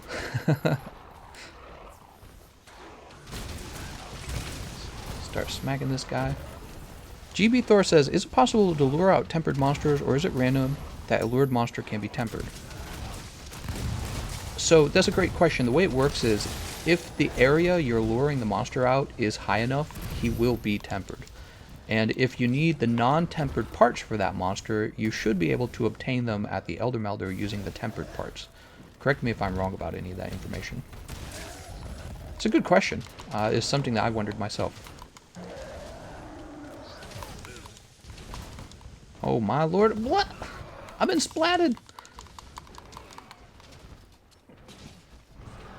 So, let me say this. Compared to the Evade Mantle build, I am not trying even a quarter as much. And I'm doing way better. My health is almost always filled. Excuse me, that was a hiccup. When he does land a move on me, I'm not even worried about it. Because it just doesn't do enough damage. I feel pretty unstoppable with this build. Which would explain why my wife, who had not played for like over a month, and she definitely had never played Rajang before, much less tempered Rajang. That's why she was definitely able to beat him by herself too. That's the craziest part. She was by herself fighting tempered Rajang, and with all the combination of the skills, especially Fortify, she couldn't lose. She got it done. Crazy. Not surprised. This build is way too easy. We need to capture, says Wellix. Do we? This is a capture quest. We can do a capture, though. It doesn't matter. Joshua says, that's a great mindset. My friend almost stopped playing with me since he couldn't play past, he says, against that monster. Well, yeah, and that's what I've found, too. Whenever people give up on Monster Hunter, it's usually because they find that it's too difficult. So anytime I can help make sure that people break past that point and kind of keep playing, It's not just good for me, it's good for pretty much all YouTubers in the community. And that's why my position when it comes to like new players has always been there's no reason to be toxic toward them, no reason to make fun of them because they're your audience. I mean, if those guys don't join and play, the whole community suffers from that. If new people don't come into the game, you got people who play the game and they leave all the time because, they've played it for 500 hours and they're done. Well, when that person leaves, you have to have a new person come in and replace them if you hope to have a similar audience over time. So every YouTuber or content creator for Monster Hunter should have that same realization in mind that you have to have new players come in to keep the community, large, basically. And that's why I ended up making the Buried Guide. And that's why I end up making a lot of my guides, actually. A lot of the styles of the guides are to help people who need help. Is Behemoth soloable before having Arch-Tempered gear? Yeah, I would say so. Regular Behemoth, or do you mean Extreme Behemoth? Because Extreme Behemoth would be pretty hard. You could solo regular Behemoth with non-Arch-Tempered gear, sure. The question I guess I would ask you is, why are you doing that? You could actually get people to help you. It's not that bad. It's nice to see more company builds getting shown off, since it seems like pure damage is always shown off and expected. Well, and there's a reason for that, Tom. When you do really high damage, if you're good enough at the game to dodge and outspace most moves, having high damage, it's kind of like a snowball effect. It's really strong when you have high damage and a decent amount of skill. But I'm starting to ignore that and just play with defensive builds to see how they feel, and they feel great actually. Gameconomist, do a funny. Women's rights. No, I'm just kidding. It's funny how some people find World Iceborne hard considering it's the easiest Monster Hunter game. Yeah, actually in my recent game, which one was it? Oh, it wasn't. In my recent news update, I mentioned that I felt Iceborne was too easy, and, there was a whole bunch of comments telling me that they were mad at me for calling the game too easy.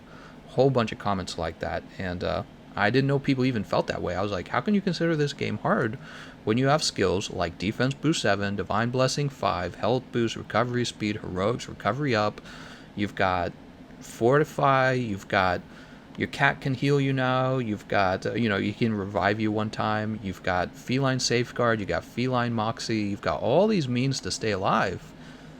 It just doesn't make sense to me that people would consider it difficult, but then again, I know about all those things, and I think that's the difference. This is a knowledge-dense game, an information-dense game, and if somebody doesn't explain what you can do in the game, you end up not really playing to your advantage. You know what I mean? He says, you have 4 spread jewels already. Oh, trust me, I've had way more than 4 over time. I've probably had like 20 of them, and what I do is I re-roll them. So I've had way more than 4. First Wyverian Ritual, let's do the Soul Stream. What do I got? Challenger Physique. Sleep. Blaze. Brace Maintenance. Right, I got 5 of these. Fungiform. I'll probably never use Fungiform, but you'll definitely never need more than 3. Stone Thrower Handicraft. I just don't see me ever needing this many. It just doesn't make sense. Grinder Expert. I never build Grinder. Fungiform Attack. It's just never going to happen. Alright. So now we can meld. Let's see what I get. What do you guys... Do I have an ant on me? No, I don't have an ant on me. I'm going crazy. Let's see what we get. There's still decorations I want. Okay, we got KO, Flight Evasion, and Gobbler. Perfect. Exactly what I don't need. Pray to Me says, that's why I still like your content, because you don't spread false dumb content like others, and that's really helping the community. Well, I've said things that weren't factual before. Sometimes I'll make a mistake, and usually I try to fix it. But I feel like that's all part of also being a content creator. It's not like being a content creator means that you're immune to making a mistake yourself. But I think in general, out of like the 800 videos I've posted, in general, a lot of the information has been useful. Drew Ike says, I want a mighty bow jewel. I know, right? Joshua says, my friend who is struggling a little bit right now is because he's lacking a lot of jewels. Yeah, I used to make builds called budget builds that focused on decorationless builds. You can do your best with the decorations you have, but there's also a lot of good armor sets out there that help you compensate for not having the right decorations. You got a $50 donation, Senpai. What? Did I?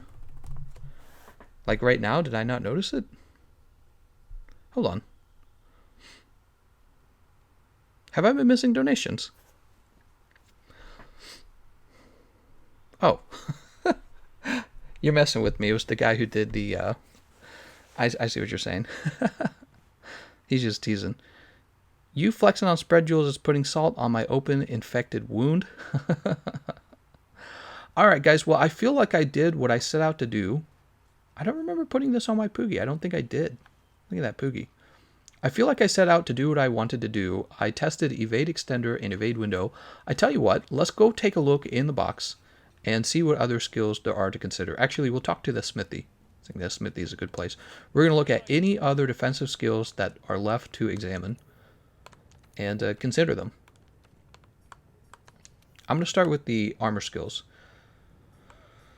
Okay, so Dragon Vein Awakening is the opposite of a defensive skill. This one does damage to you, but increases your damage output. It's the opposite. Hasten Recovery, I don't know, it's okay. The problem is with the Nergigante armor itself. Tool Specialist Secret's very decent. I don't know.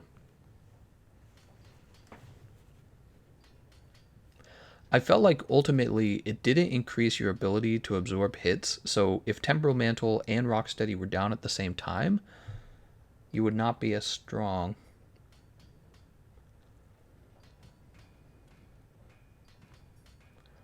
Great Luck, Super Recovery. Super Recovery was actually good.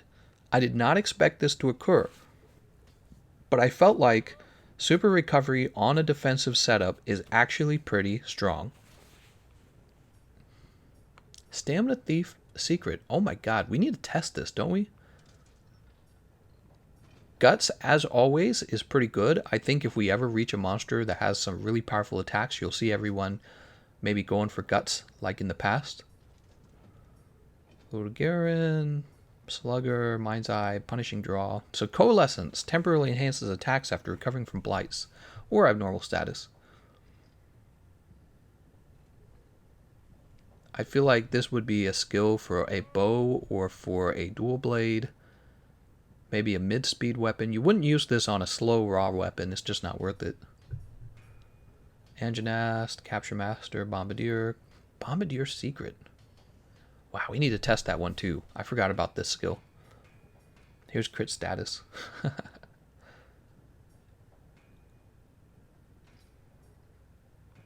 Shar Ishvalda. Too bad that doesn't seem... Divine Blessing Secret is another OP defensive skill. That one's really strong. Really genuinely strong. Free Meal Secret. An eating setup. You know, the problem I have with an eating setup... Yes, you can eat. You can build Gobbler 3, and yes, you could build Free Meal Secret. But the problem is, you're still taking full damage when the monster hits you. Is that more survivable, or is it simply a way to save on consumables? Think about it for a second. So let's say you're fighting a real tough monster, and you're trying to have a more defensive setup. What's going to keep you alive in the long run? The combination of, you know, Divine Blessing, Super Recovery, maybe Defense Boost and Heroics, or some sort of Free Meal Secret setup, where it's like you can eat as much as you want, you eat fast with Gobbler. Well, the first one's going to do a better job because although you can eat faster with the Gobbler setup, you're still in the 2-shot range, which is the problem. Whereas the first setup with all these defensive actual damage reducing skills is going to bring you into a 3-shot or 4-shot threshold, which is what is actually very valuable about it, right? This is the same idea for a game like Dark Souls. When you're playing like competitive PvP, the question was, let's say it takes your opponent 2 combos to kill you. Can you build enough defense to reach a point where it would take 3 combos for them to kill you? And if you could, how much damage would you have to give up to build that? So that was a very common question when we talk about optimizing like Dark Souls builds for PvP is how much defense is enough defense. That threshold was really important. The third combo threshold was really important. I would say it's the same in this game. Against an actually difficult monster, and most monsters are not difficult in this game, but let's say Arch-Tempered Nergigante gave a lot of players trouble. Against an actual difficult monster, getting past that threshold was so important. Nullify wind pressure. Nobody ever builds that. Nobody ever wants to fight Kushaladora anyways. Oh man, we need some speed crawler in here. Fluvia resist. It's kind of like the nullify wind pressure. You only take it if you have to. Pro Transporter, Honey Hunter, Divine Blessing. Heroics is interesting. Bringing it up to level 3, giving you 100 points of defense when it activates. I thought actually that was pretty interesting. Not to mention you get the 5% damage bonus too anyways, so it's technically it's not just a defensive skill, it's an offensive skill. Fortify continues to be insane. Fortify is really, really, really, really powerful. I didn't like Resuscitate. Artillery, Heavy Artillery, Marathon Runner. These two just did not impress me, Evade Window and Evade Extender. I think they'll be good for select weapons that have bad movement because of the hops. Handicraft, Crit Draw, Slugger, Stamp Thief, Master Mounter, Airborne, Latent Power Agitator. The elemental resistances are good. I would say that these are actually pretty good. Especially because of the fact that they help you avoid blights. That's part of why they're so good. And, poison resist, paralysis resist, they can be useful if you don't mind giving up some other skill to completely resist these. They're not bad. Earplugs. I'm not such a big fan of earplugs. They're so damn expensive. And defense boost. I don't know how I feel about defense boost. I guess there is one way to test it. Why don't we take it off?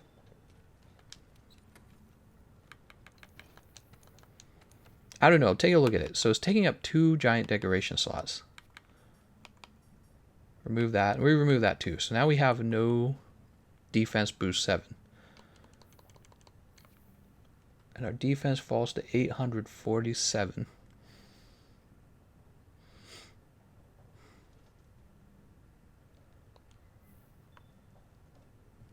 So what is defense boost giving us? Like 130 defense? Somewhere around that area. 100, that's like wearing an extra piece of armor.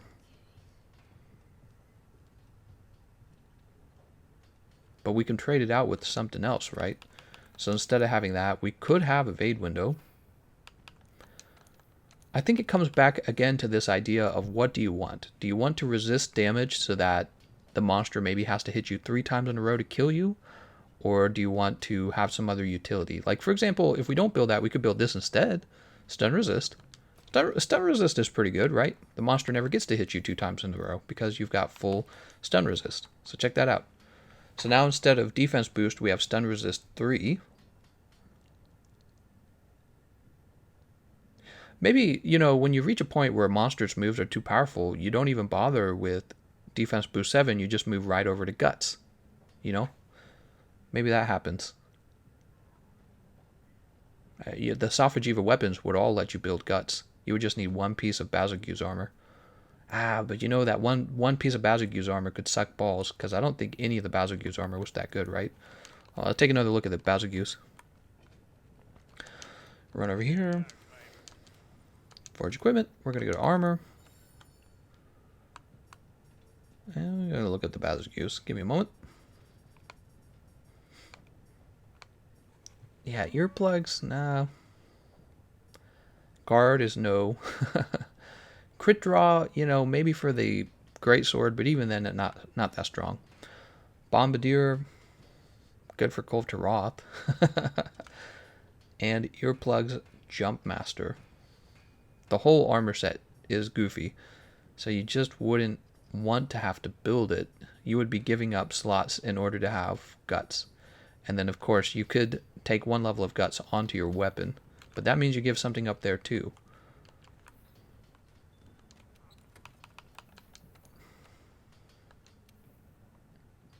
Okay, we'd probably just give up some attack increase. It's not too big of a loss.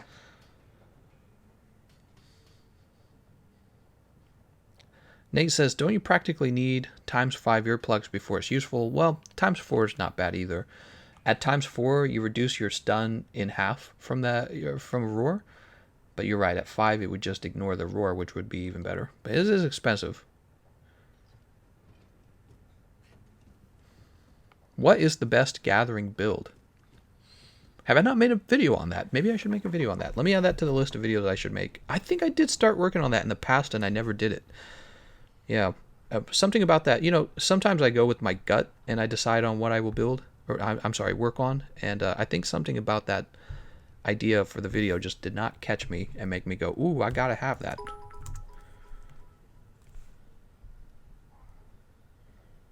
Oh, I missed it. Oh, thank you, Ave Natas. Let me update that snack fund.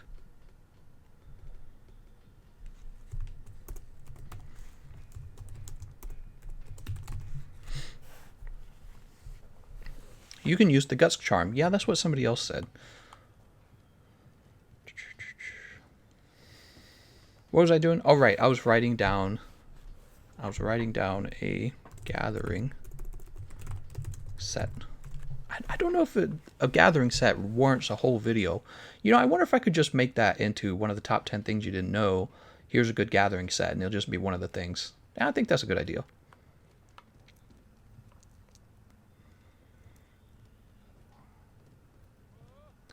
Let's see your armor build and jewel, senpai. Sure. So this is what we were using. Oh, we were taking off, hold on. We were taking off defense boost 7, which is one of the things we're testing. If you used both evade extender and evade window, would it let you roll roars early and basically always guarantee you get it, or does it not work for roars? Well, you have to understand, even with evade window 5, you would still have a very small iframe. You know what I mean? It's not going to last a long time. So you still have to be, one of the things we were just testing is you still kind of have to be a bit precise with when you dodge. You can't be off by like a whole second. So this is what we were using, and the point is defense boost and heroics give you the most damage resistance of all the skills. You've also got thunder resistance, which if you could take it to level 3, well here, let's take a look at hard fire resistance. At level 3, you would get plus 10 defense, so we'll swap that out real fast.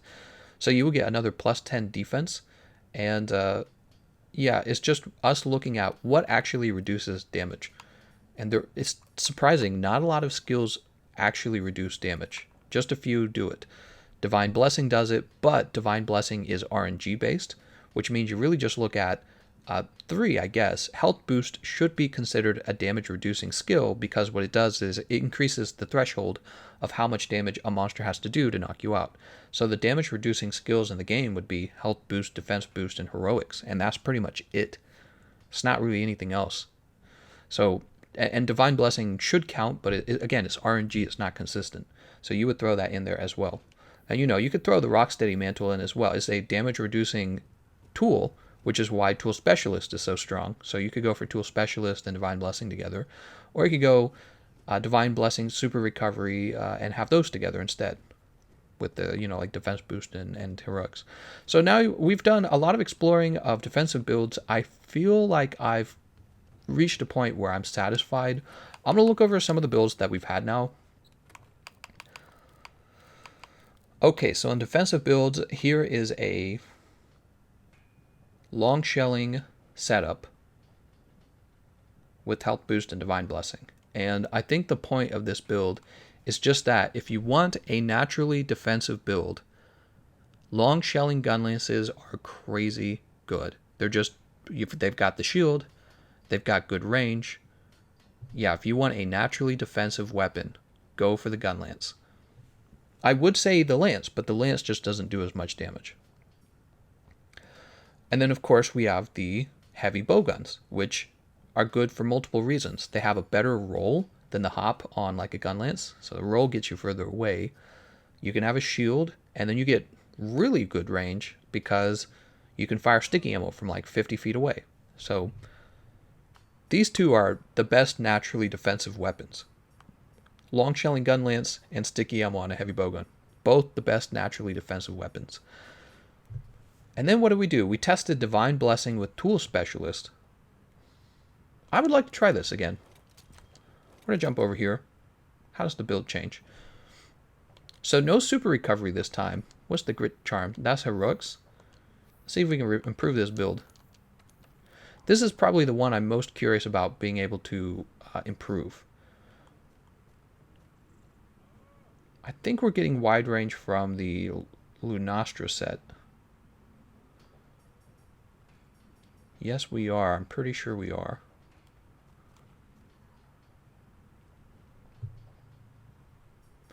Heroics is coming from the Grit Charm. I feel like we shouldn't have this. What would we put there if we removed Grit Charm? I think we're going to leave it the way it is. Let's take this build out for a spin. I'm going to see who has a tough quest, maybe another Tempered Rajang. So this would be a build I would like to test again and compare to the other one. Alright, we'll fight him. Stygian is an ogre. He's really not as tough though, is he? He's really not as tough as Tempered Rajang. And once again, so my concern here is instead of having super recovery, we have tool specialist. Alright, we have tool specialist rather than super recovery and recovery speed. The other build had defense boost 7, super recovery, recovery speed, and recovery up. All of that was fitting onto the other build. This one has tool specialist secret and divine blessing secret. Totally different.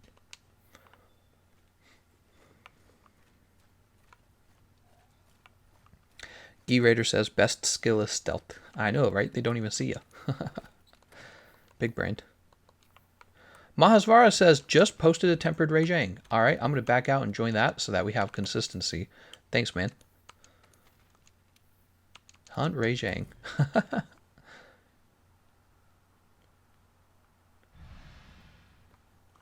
Sweet.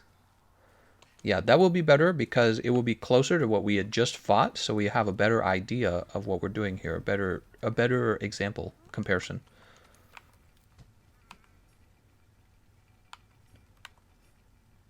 Were we eating for anything in particular? I'll just go for safeguard like I did for last time to keep things fair. You know what's tougher than Tempered Rajang? Tempered Black Diablos. God is annoying. Black Diablos has always been troublesome. I would love to fight Bloodbath Diablos as a variant. You know, we'll have to see what they give us in the future. They're very slow with bringing out new content, and that's unfortunate because they have a well-made game. And I would love, you know, even if they had to like add microtransactions to the game to give it a longer lifespan, I would be totally okay with that. You know, if they want to throw in more microtransactions, I want more monsters. Give us some more content. They're very slow with it. They take their time. I think it was a big mistake not having PC launch at the same time as the consoles. Cross-platform obviously would be amazing. So there's a lot of ways they could improve this game, but you know, I can't judge them too much. I think they're doing pretty well.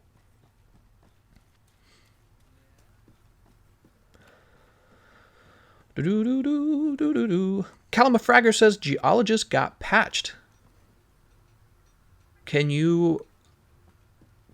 anyone confirm this? Was Geologist patched? Wellix Kiba says Geologist still works for me. No more extra materials in the Guiding Lance. Maybe we'll test that before we... Well, no, we're almost at the 2-hour mark. As long as the microtransactions don't feck up the other weapons and armor meta. Yeah, I agree. Go ahead and get us... yeah, okay, you got the button. I was going to say, go ahead and get us started, because nobody else joined, and we got to get moving. Make sure you use all of your melding tickets. I'm sure you'll get lucky. All right.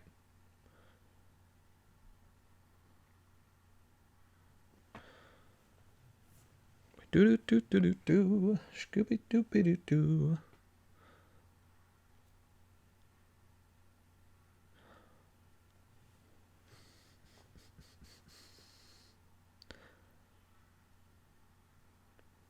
A long load screen.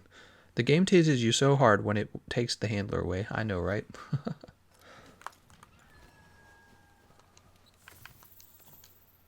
Oh, there we go. Gonna have this hot drink. Glug, glug, glug, glug, glug, glug, glug, glug, glug, glug, glug. Poof. And he is right here, moving toward the center.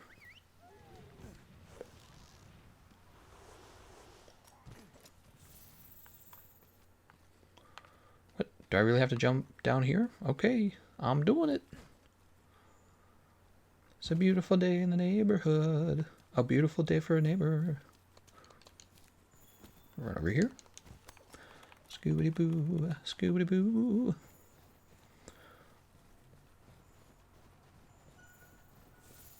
Got these stones.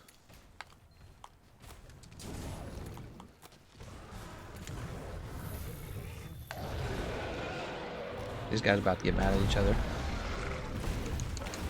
Ow.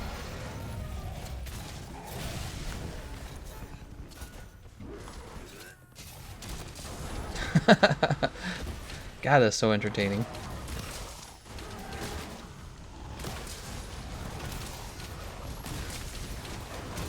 This guy's definitely gonna KO. Told ya.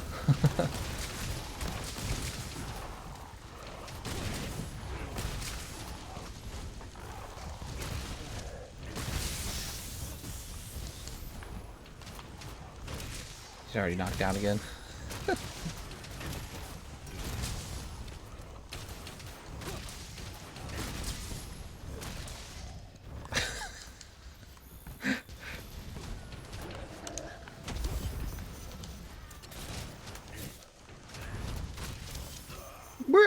Alright, so that's Temporal Mantle gone. Let's get this Rocksteady on. So now we don't have Super Recovery, huh?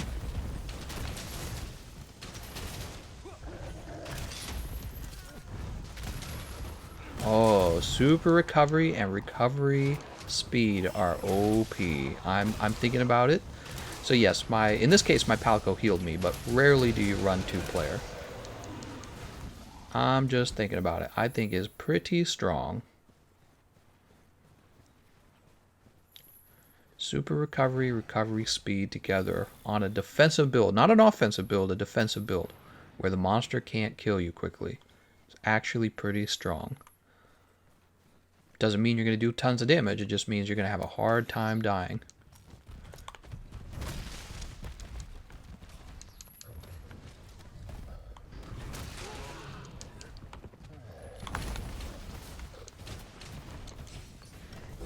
He's mad. Let me see them booty cheeks.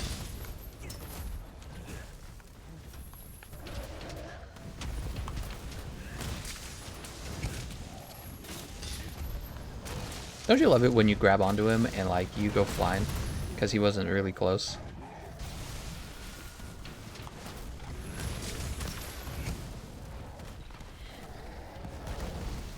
Poor Jane. In the Diary of Jane. Alright, so Rocksteady is gone, and you'll notice now we have this small patch of time here where we are no longer running Tool Specialist. But it's not that long, is it? Look, the Temporal Mantle's almost back.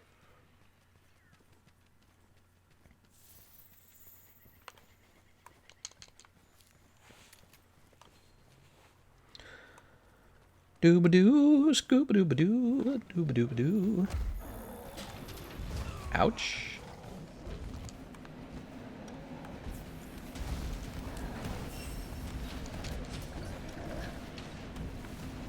You know what the best test would be? I should have my wife play with the this build now.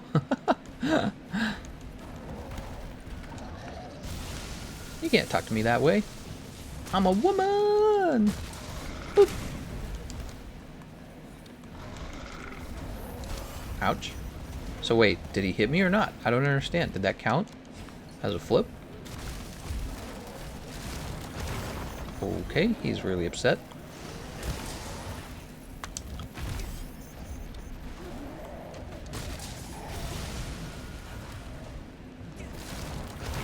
Okay. Oh, you know what, guys? The thing is, I'm thinking about it. If you were to lose Temporal Mantle pretty quickly, you will spend a lot of your time waiting for Rocksteady to come back. Oh, of course I can't use the flint shot on him. He's not... he's agitated. Duh. Where'd he go? I'm gonna nickname Ray Jang Michael Bloomberg because he's so little. He's a little guy. Am I allowed to beat up on Michael Bloomberg? I think I'm allowed to beat up on him. Does anyone like him? He's pretty unlikable. The Democrats don't like him because he's not a socialist. The conservatives don't like him because he's a Democrat. Do do do do do do do. Scooby dooby dooby doo. Alright, and now you see there's this section of time where once again we do not have either mantle. So we're just waiting for them to come back. It's not a lot of time though, actually, and you know, if you really wanted to play hardcore, you could just run away. Like, look, let's not fight him at all. I'm just gonna run around. Let's say you're playing as defensive as possible. You're like, you know what, I've decided I'm not gonna lose this. You would just run away, you'll heal yourself, maybe you use a life powder for your teammates, maybe you get your damage buffs back out, but you will not engage the monster until that Rocksteady mantle comes back. Oh, Rocksteady. Ooh, that hurts. We still got hit, but that's okay. Okay, Rocksteady's back, so now we re-engage the monster. So you could do that with the Tool Specialist setup, and as long as you had health regen augmentation on your weapon, you would get your health regen in probably. I mean, a monster can't do much against you when you have like Rocksteady on. You're gonna get your moves in.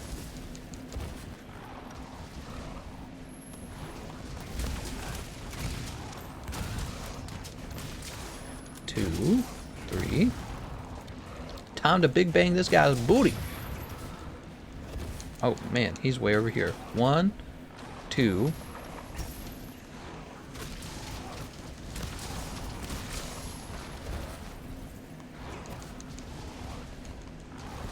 One, 2, 3, 4, 5.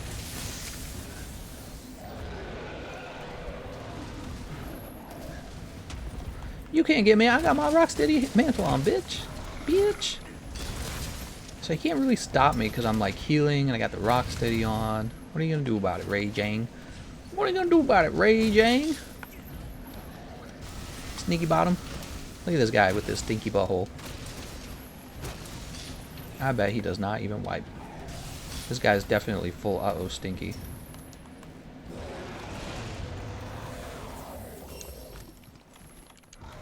Alright, and Temporal's back. We're gonna go ahead and put on Temporal. I don't know. Tool Specialist is also a really powerful defensive setup. I'm gonna have to recommend both of them. Oh, but did you see that though? In this case, we lost Temporal Mantle very quickly.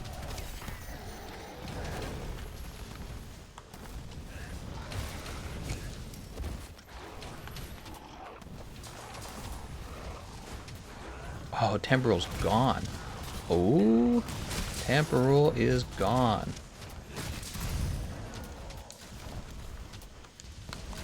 Well, I would say Temporal is gone now, and we're in a precarious situation where we're half health. So you, in a fight against a more difficult monster, you might be afraid that this is where he manages to kill you. But instead, he's gonna throw Jane into a wall. Boink.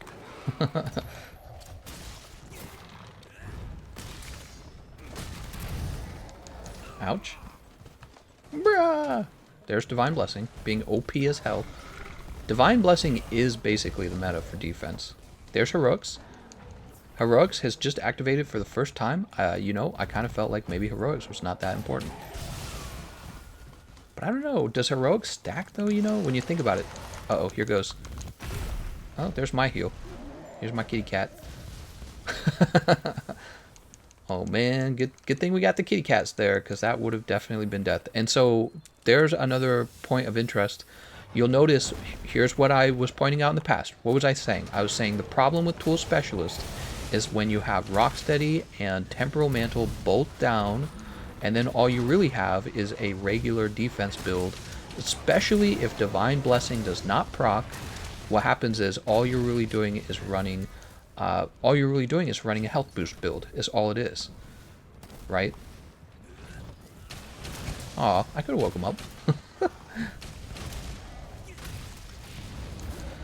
But yeah, all you're doing is running a health boost build at that point. If Divine Blessing does not proc and your mantles are down and Tool Specialist is, you know, is active, but it hasn't brought them back yet, it is not going to be as good as a defense boost heroics build, I guess. Well, we do have heroics though. I don't know. Really, do you think defense boost? Oh, but you know what? Super recovery and recovery speed are also on this other build, and those, again, what I'm realizing is those are really offering a lot of the damage that we have. Wow, this fight's going slow. All right, let's have that hot drink. You don't need all your stamina for the hammer. Hammer's pretty good. We'll go ahead and sharpen too, why not? Tool Specialist lets you stay in combat longer because Rocksteady, though. Yeah, except you just saw that one of the problems occurs when you lose Rocksteady and Temporal too fast. Scooba-dooba-dooba-doo. Put this on.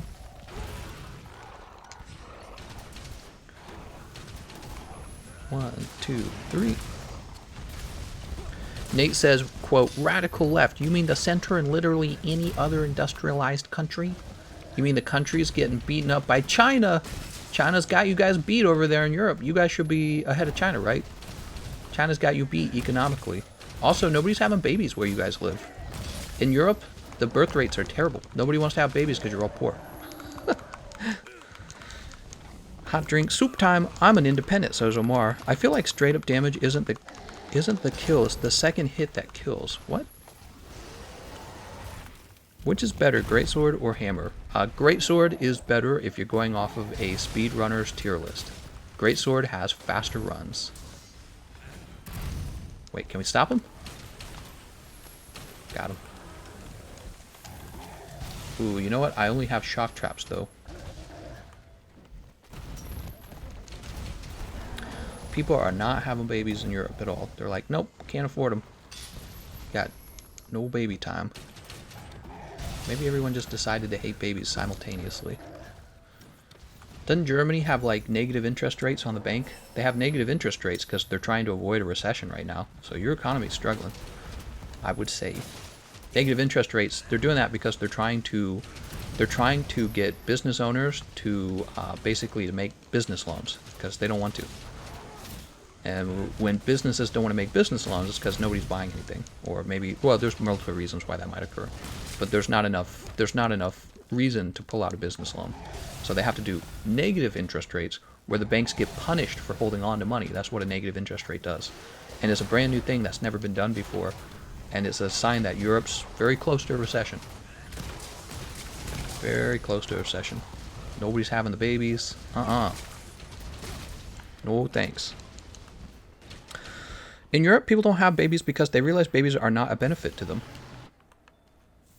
I guess. Does anyone really believe babies are not a benefit? That's some pretty bad stuff to believe, I would say. But I would say is probably a better explanation is if you had a lot more money, you would have babies. I think that is actually a better explanation. You have nobody at home who will take care of the babies because your wife is working, if you even have a wife. You know, because women probably don't want to get married as much these days unless you're a totally rich dude. You've got women would rather not be at home being moms. They'd rather be out earning their own money because there's not enough money to move yourself into a nice middle-class income home. And having a baby, the reason it's not a benefit for you is because you realize how expensive having a baby is going to be and you can't afford to have one. So it's like everyone wants to be, you know, like Europe, but nobody's having babies in Europe. People don't have babies anymore. People don't have babies in a lot of these countries. Oh man, we're so wealthy, but we can't afford babies. It's pretty bad. Except the Muslims, of course, they come over and outbreed us all and take over. But hey, this is about Monster Hunter. Hey, you know, if they're having babies and you're not having babies, good on them, man. They should have babies. I think that's a healthy thing to do is to, you know, have a family. Having a family is not something anyone should be ashamed of. But it's hard to have a family and live in the middle class. And a lot of that, I would argue, is because you don't make enough money and you get taxed too much. Those are the two things. Top 10 builds for girlfriend wife, please. Sounds good, Amazaki. Wendy Wu says, people have free time and money and don't want to spend that on babies. Gabe Over says, sorry, but there's no amount of money that would force me to have a baby. Dan Tylum says, quick question, what lances should I be building up throughout Iceborne? I don't recommend the lance right now. I consider lance the weakest weapon in the game. If you were going to build the lance, you would want the Safajiva Blast Lance probably for raw damage anyways. I wouldn't be surprised to learn that the Elemental Lances outperform the Blast Lance in some cases. Survivor says, Germany is the heart of the EU. Pretty bad news if they're not doing that well. Yeah, Germany is on the brink of a recession, which is why they have negative interest rates for their banks right now. Virgil says, government living people still love popping out kids and having us pay for them. G Ritter says, European car companies got all the monies. Dark Strider says, I live in Germany and I have a child and a second one is also planned. Hey, good for you, man. That's good. People should have families. Having families is natural and it's healthy. And when people don't want to have families, you have to ask why. And I would not be surprised to learn one of the reasons people do not want to have babies. And of course, you might be right. Some people may be deciding they'd rather travel, they'd rather have their own time. But I think probably the number one reason is going to be that there's not enough money. If you were a millionaire right now, I could tell you a few things. One, you'd probably have a decent wife who isn't afraid to quit working because you will have enough money because you're a millionaire. And two, you would be like, I'm bored. Let's have a baby. That would happen. But that's me showing you how money does affect your decision to have a child. You realize how expensive they are, and you realize, you're not living the way you want to live and that you want to live better. And so you postpone having a child. So that's one of the things I think is a big issue in the future. Nobody's having families anymore. No families. Survivor says there is an anti-family agenda. It certainly feels that way. But most importantly, you have to have enough money to have a family. Okay, so we did the Tool Specialist build, and I actually did faint. At some point in the fight. And my kitty cat saved me. My feelings on it is that the build is very strong when Temporal Mantle and Rocksteady Mantle are active. However, with the nerf to the Temporal Mantle, it is possible for the Temporal Mantle to be ended very quickly. And this leaves you with just the Rocksteady. And so when Rocksteady is up, you have two mantles on recharge. And at that point, you just have a health boost Divine Blessing build. So you really did give up a lot of damage to have the Emperor set. I feel like in the end what's interesting about the Tool Specialist build is the fact that you can have wide range on it. So we have wide range for Divine Blessing, Tool Specialist, Health Boost, and what else do we have? Heroics. You don't really need the Heroics, to be honest, though. So we could probably drop Heroics and trade out for some other skill. And that's probably what's most impressive about this setup, the fact that it's also a wide range setup. That's just a very, very, very defensive setup to also have wide range. But I feel like ultimately this is the most defensive setup. Isn't that interesting? A defense boost setup logically has the most defense on it. And the question is it worth it? Well, we only have Crit Boost 1. The other one had Crit Boost 2 on it too. That's the other thing. So this defensive build had only Crit Boost 1. We're at 2 hours and 13 minutes. I'll do one more round. I'm going to do one more round. And I'm going to do this one against Tempered Lunastra. We have the hard fire resist, right? Yeah, I'll just get started. Yeah. When people are not having families, there is a serious problem. You guys really should think about that. When people are not having families, there is no future for your country. That is the truth. You can put aside all your political ideologies, put them all aside. Nature doesn't care about those things. If you're not having babies, if you're not having families, it's all over for you guys in a few generations. 2 generations and you'll be gone. 2 generations and your culture and your ancestors, everything they worked for is gone. You're not having babies. And the question is, why aren't you having babies? I think it's totally legit to say there's more toys to play with these days. I play video games, for example. I actually think money is the biggest reason, though. If you were a millionaire right now, you would be thinking about having a baby. You'd be like, yeah, we can afford it. We can afford a baby. You'd be thinking about it. You definitely can't afford it, which means you probably aren't thinking, you probably don't have, that's another thing. Women don't want to date you. If you can't afford a baby, women don't want to date you as much. That's the truth. Maybe they don't say that out loud, but I think that's absolutely true. It's absolutely the case. Women don't want to date you and get married to you and have babies with you if you can't afford a baby. Let me say that specifically. Like, women will date you, but they don't want to settle down and have a family if it doesn't look like they can quit their job and have a baby and not have a job. So it's not enough money. Got to have more money. More money, more problems. I just want to know when I can be a bazillionaire and have bazillions of dollars. Nobody wants the babies. Nobody wants to be living in, poverty. Imagine having to go into poverty to, having to be in poverty to have a baby. Just imagine that. Terrible. Are you a psychologist or a streamer? I'm Dr. Economist, and I'm here to give you the booty pill. I'm here to give you the suppository pill.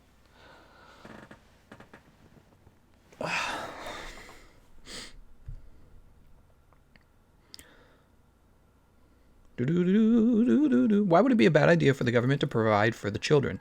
This would increase the workforce and things would be paid out in the future, wouldn't it? No, actually, I completely disagree with that, Flavio. I completely disagree with that.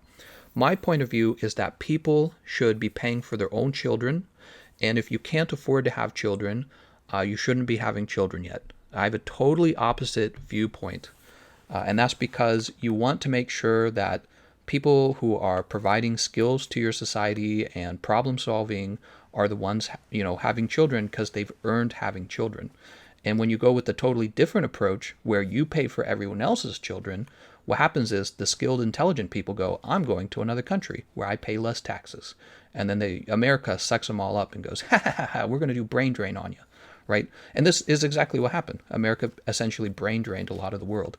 But you know what is about to happen in reverse, because America's all like, ooh, let's get into socialism. That'll be cool. That definitely will be, great. But yeah, you're supposed to be rewarded for being skilled in problem solving and saving your money up and making smart choices. And you're supposed to be rewarded for that. And in the future, everyone's like, no, everyone in society should receive exactly the same benefits for existing in the society. And it's like, that sounds like it's a nice thing. It does. It sounds like a social justice thing. It sounds like an equality thing. But what ends up happening is you're kind of circumventing some really natural things that happen in nature. In nature, what happens is the male who gathers a lot of resources, he has a lot of children. And then, his children come from him. And your species is protected by this. Whereas if you take that same competitive male and you take all his resources away so that all the other men can have their babies, it's not good for you. Generally is not good for you when that happens, especially not good for the male who did all the work, got all the resources, and then had it all taken away. He probably leaves to a different, animal group. That's exactly what happens. He goes, this isn't a good deal for me. He says, I'm out of here. So this is, in general, I think this is why wealth redistribution has to be kind of limited. I think that the wealth redistribution has to be something that the people at the top of your society have to agree to. You can't force it out of them.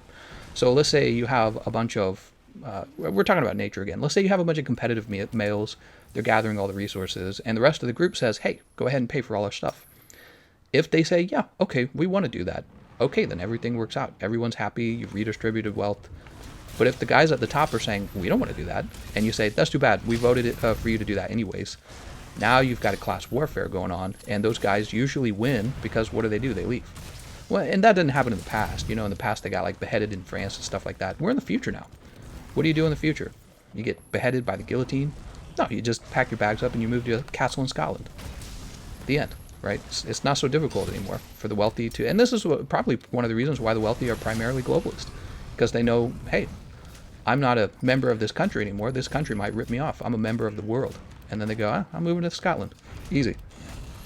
By the way, I'm totally moving to Scotland. If America ends up having a tax rate similar to Europe, I'm totally moving to Scotland. I love the Scottish accent. It's amazing.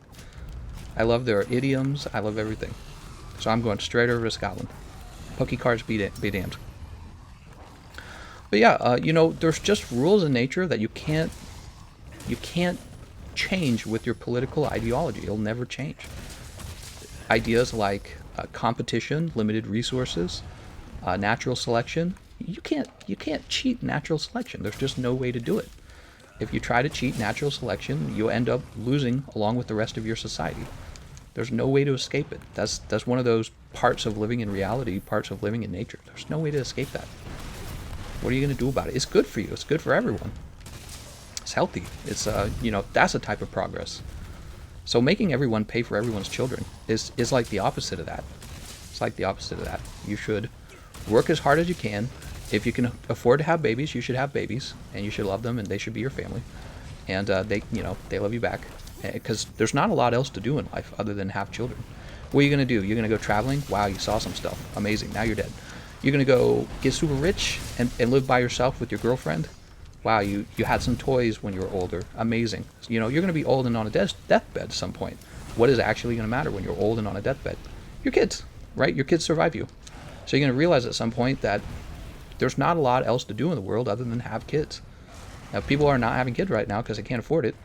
And again, I think a big part of that is because you're not being paid enough, and you're being taxed like crazy. You're being taxed like crazy. It doesn't look like it because the government is very good at hiding how they tax you now, but you are.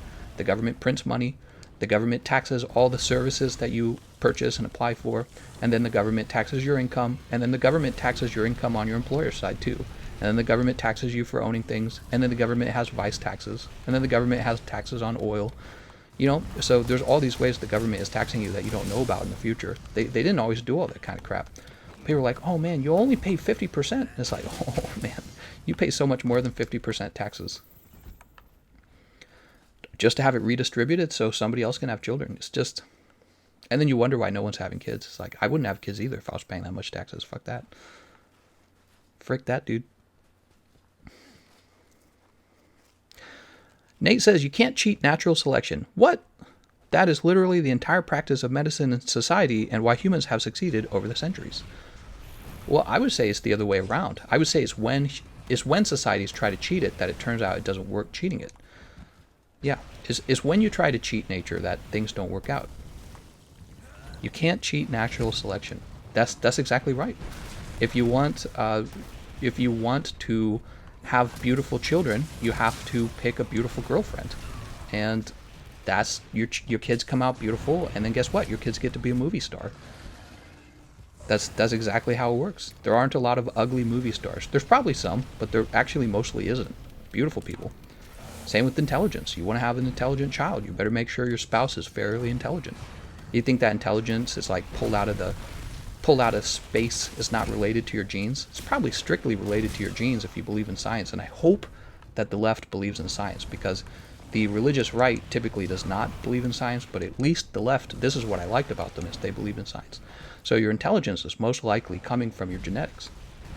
So if you believe that you can start having kids with somebody who's probably not that intelligent, and then your kid's going to be born a rocket scientist, you probably haven't been paying attention to all of the you're just, I don't know, you're not thinking very clearly, in my opinion. Dive of 8 here. Natural selection occurs every time you are picky when you pick your partner out. Women definitely play the role. Women go, which guys are good at making money? And then they decide, I'm going to marry that guy and I'm going to have kids with that guy, right? What do you think just occurred there?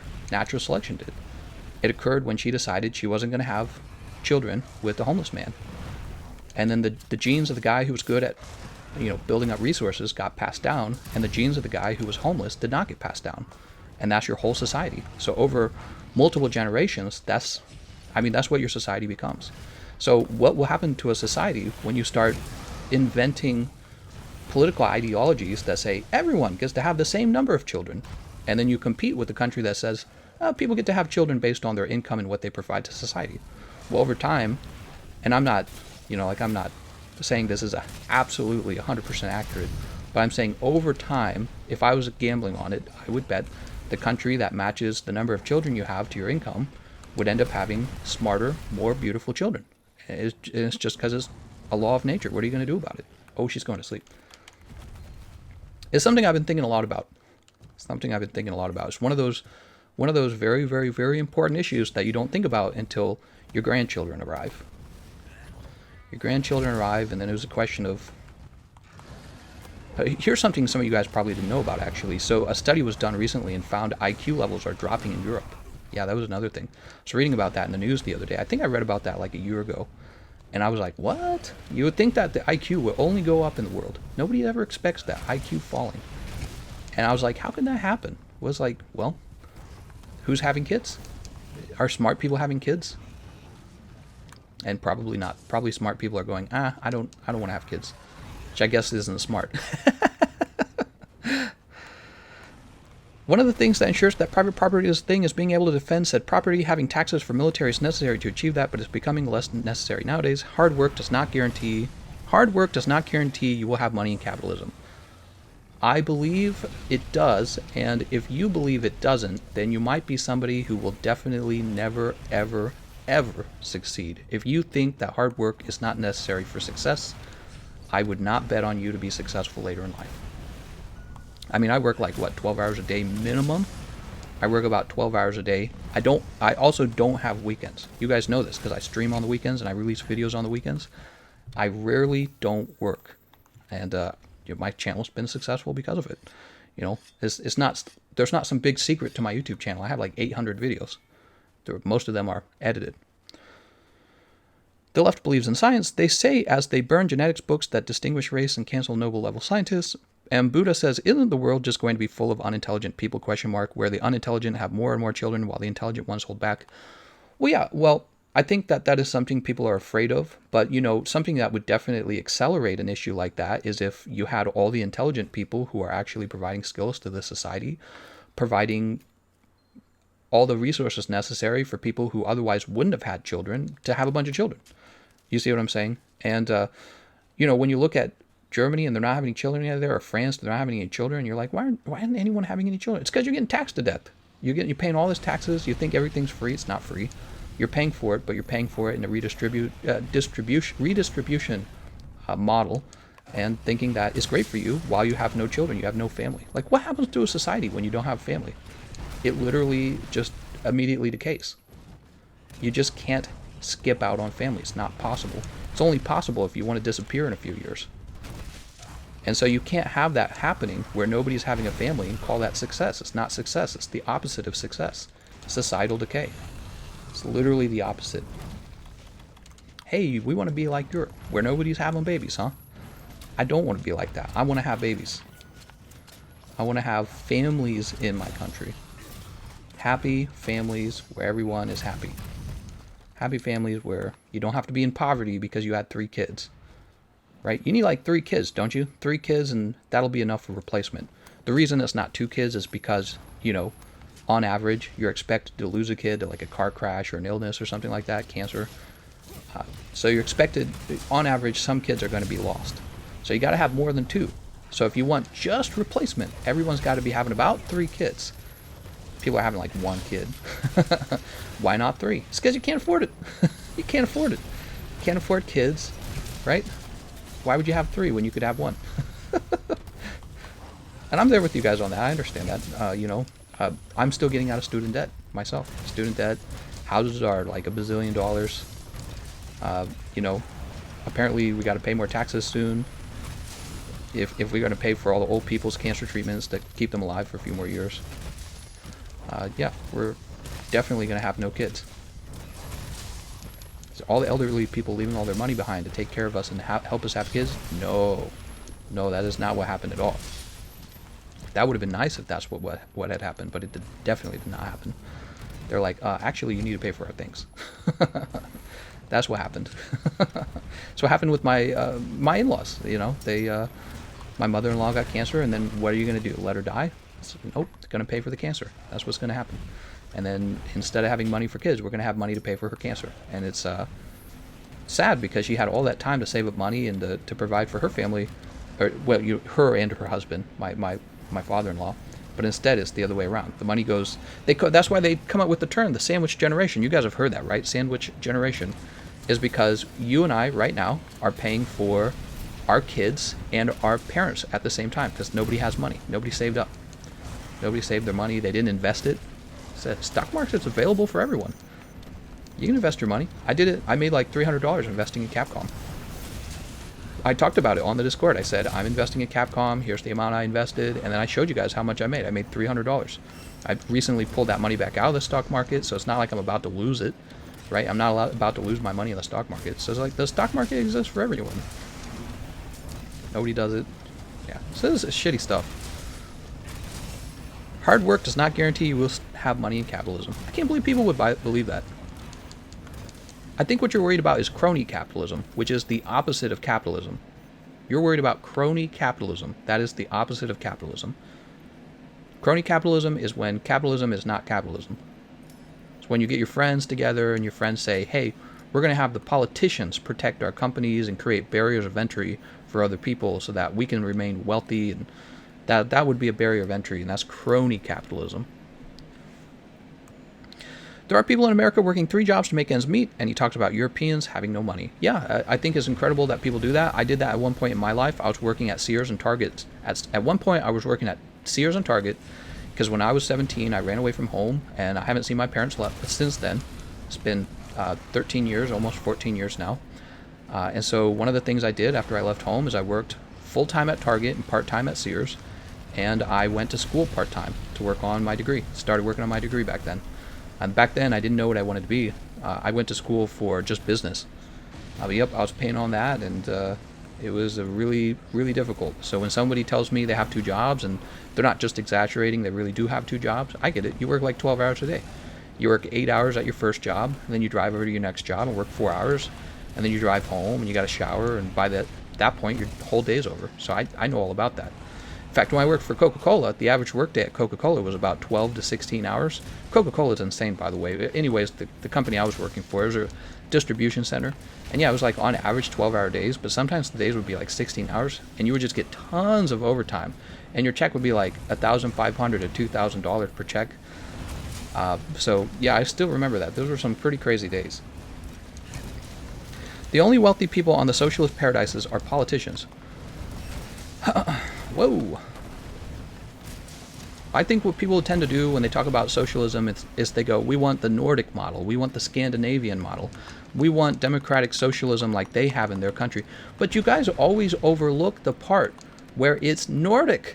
So what are you going to do? You're going to kick out everyone in America who isn't Nordic?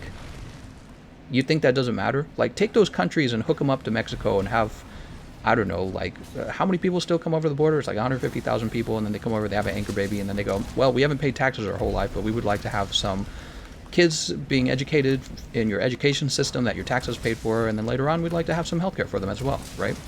And I'm not blaming them for that. They're trying to get a better life, right? I totally understand that. All I'm saying is that from a financial point of view, how are you affording Scandinavian and Nordic welfare?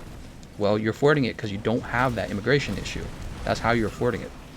How are you affording it? I don't know. Maybe you're limiting the people who are in your country to exactly one homogenous race, right? And everyone thinks that, oh, we should be like them. Well, have you considered if you were really like the Nordic model, you would have to kick out everyone who wasn't Nordic, or kick out everyone who wasn't white Scandinavian? Did you think about that? Nobody talks about that. They're all like, oh, we want to be like them. What, white? Just white? Nobody talks about that. We're going to copy the Nords. Well, it's just for the Nords. Just for the Nords. They got their own little country, and nobody's allowed to join. It's not easy, by the way, to migrate to those countries. I've looked at their laws. Typically, European countries with strong welfare benefits are very picky about who joins into their country. One of the most commonly asked questions is, can you support yourself? That is one of their most common questions. The second question is, will you be replacing a job that a Nord already does? Or not just a Nord, but like whatever European country you're looking into.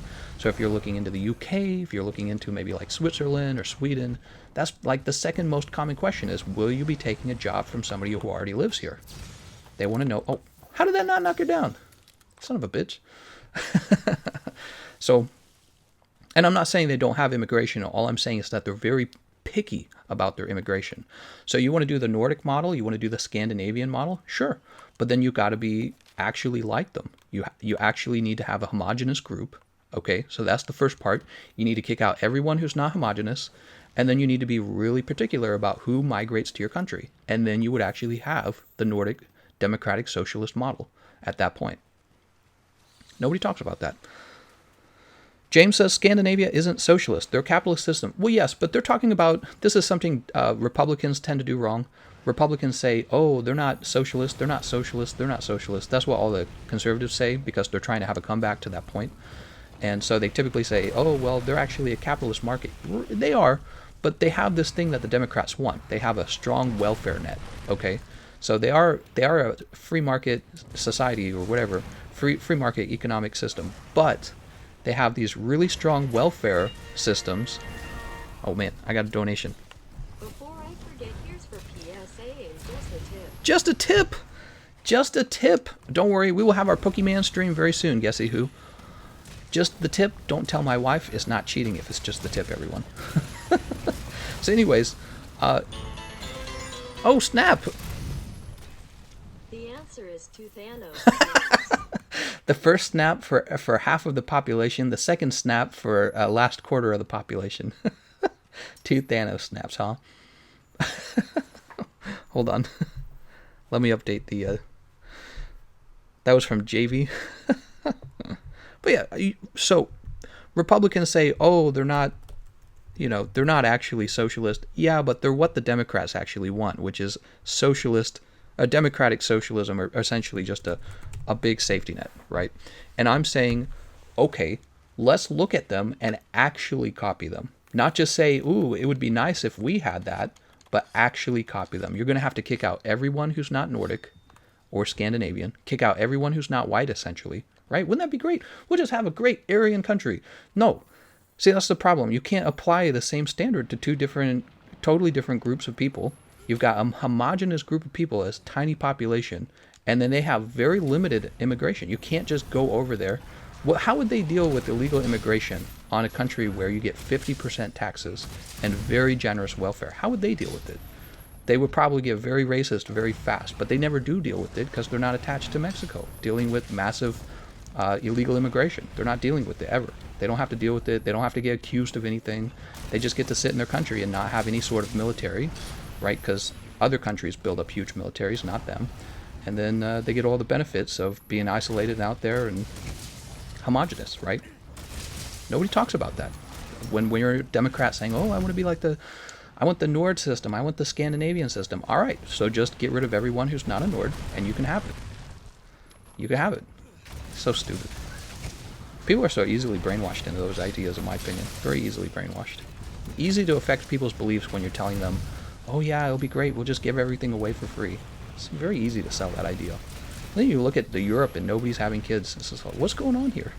Bad stuff. Bad stuff is going on. Terrible stuff. Stuff that destroys your society. If you guys are clever, and I think a lot of you guys listening are probably smart enough to understand this, if you don't have families anymore, you do not have a country anymore, give it like 2 generations, your whole country will be gone. You have to have families. It's not like a, oh, okay, family optional. No, your country literally just disappears in 2 generations. It's not something you can ignore. And I think some people think the solution is just to pay for everyone's babies. And I'm saying that's the problem, is that you're paying for everyone's babies. The problem is that you're paying for everyone's babies. You should be paying for your own babies. You should be paying less taxes and paying for your own children. It turns out people are selfish enough that they don't like to spend all their money on other people's babies. And that's nature, man. It's like I'm saying, so you can't get away from nature sometimes. It's like you don't want to pay for another man's wife. You don't want to pay for his children to go to college. That's his stuff. You have your stuff. All I hear is the praise for Europe, but nobody has babies over there. It's a problem in America too right now, actually. Even in America, we don't want to have babies. But it's not as bad of a problem here as it is over there. And eventually it will change. It will be as bad. People don't want to have families anymore. Think about how dangerous that is. Can you name one thing more dangerous than that right now? Name me one more thing more dangerous to your country than people not wanting to have children, not wanting to have families. There's not a single more dangerous thing than people not wanting to have families anymore. That is the number one most dangerous thing in your country. And you guys will have all of your own explanations as to why people aren't having families. And I think I kind of know what my explanation for it is. You're taxed too much. You pay too much taxes. So why was America founded? America was founded because a bunch of British guys came over to America, decided they hated to pay taxes, and then they killed a bunch of British men to get away from having to pay taxes. That was mostly it. They wanted their own country where they could decide their own tax laws and represent themselves. They didn't want to pay taxes to the king. There was a horrible, vicious war, stabbing each other. You ever see like old vintage, Revolutionary War bayonets? It's like this huge, nasty knife. I'm just thinking about myself. Bunch of grizzly dudes with beards dying in the snow, shooting each other in a line, and then running at each other with these huge knives, and seeing who lives at the end of it. That was our ancestors. And our ancestors decided we'll found America, and we won't pay taxes to the king. And now we're like in the future, and we're like, yeah, let's pay for everyone. It'd be great. We'll all disappear in a few generations because nobody wants to have a family anymore. Because it's like you can't live in the middle class because you're paying crazy amounts of taxes. And are the rich not paying enough? Sure, let's say that too. Let's say we overspend on welfare programs. If you'll agree with that, if the Democrats will agree with that, I will agree that the wealthy don't pay enough taxes. We'll hit it from both sides, everyone. Both sides, not just one side. How does that sound? Anyways, Teabag Steeler says, bro, I make $12,000 and I don't want kids. What? You only make $12,000? Omar says, we have selfish people and not enough selfless people that only see their problem and not society getting better as a whole. Fat Man says, wow, this is getting stupid. Getting stupid, boy. Humans thrive on helping each other. Actually, I would argue that humans thrive on war. Most of human history is horrible, violent war. That is most of human history. And the countries that ended up being the most powerful were often the most warlike. Nate said, hated to pay taxes without representation, which we also hate here because the taxes aren't actually being spent on the betterment of the people. Nate, you're 100% wrong on that. Go look at how the government in the United States spends its money. The majority of the money goes to Social Security, Medicaid, and Medicare. Almost, I don't want to say half. How much is it? I can't remember the exact amount. It's an enormous amount of U.S. tax dollars go straight to welfare programs. Omar says, when society gets better, people's individual lives get better. B. Rit Crunk says, speaking as a religious force is a pretty odd choice of word. What? Smarter people naturally don't want kids. Well, I don't know if that's actually that smart. Joseph says, well, I'm more a data analyst, data scientist, skills coach at the moment. I work with government contracts. I'm okay with taxes, but paying them is such a hassle and pain. Yeah, it's annoying, isn't it? Bershogun says, Omar, that's true. Life in reality. It does. You have to guess if you are right, and if you overpay, then they don't tell you. Choose to believe in Greek mythology or Nordic mythology. Which one would you choose? I think the Greeks are cooler. Let's see. Nate says, we absolutely don't spend too much on the welfare programs. We spend way too much on war. I totally disagree with that, Nate. Survivor says, education and wealth makes you reluctant to have kids. Teabag. Yeah, I know. I'm just teasing you, Teabag Stealer.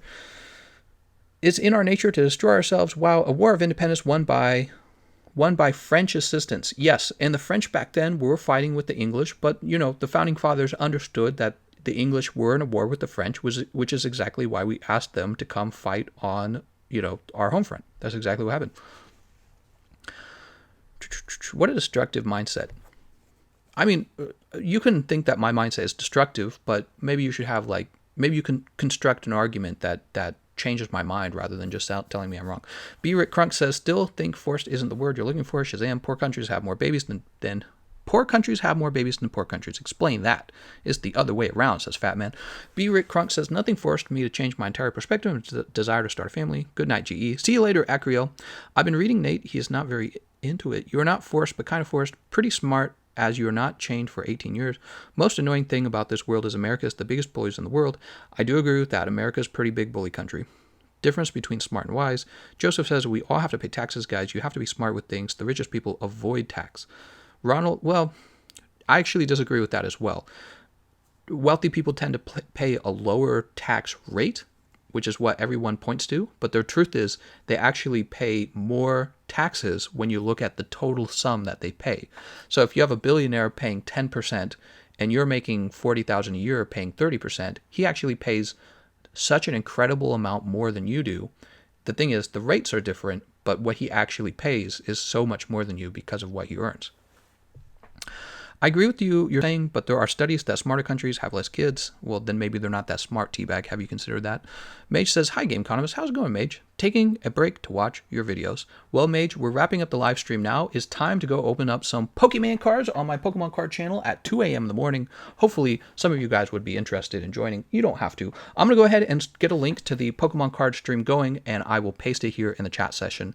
If I've if I've disappointed some of you guys with my point of view, that's probably a good thing. You should think about your own points of views on the social issues. And, I'm always open to having a civil conversation about it. That's one thing you will always find about me, is that I will always have a civil conversation when it comes to social structures, economics, politics, technology, whatever you want to talk about. I always have a civil conversation about it. All right, let me go get that other link.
All right, I'm ready to get you guys that link.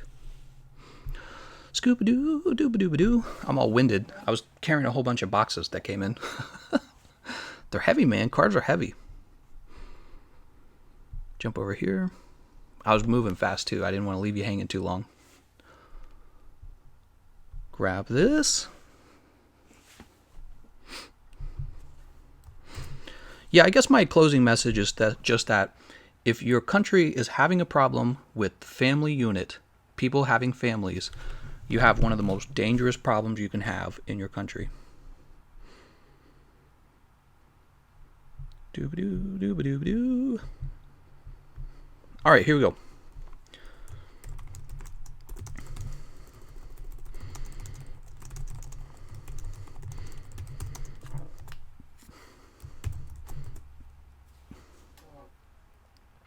When are we going to get a stun resist meta stream? Probably never.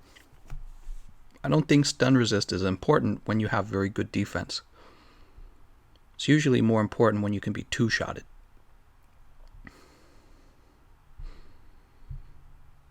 Okay, so I've got the link out. I'm going to go ahead and say goodnight to you guys and start up the other stream.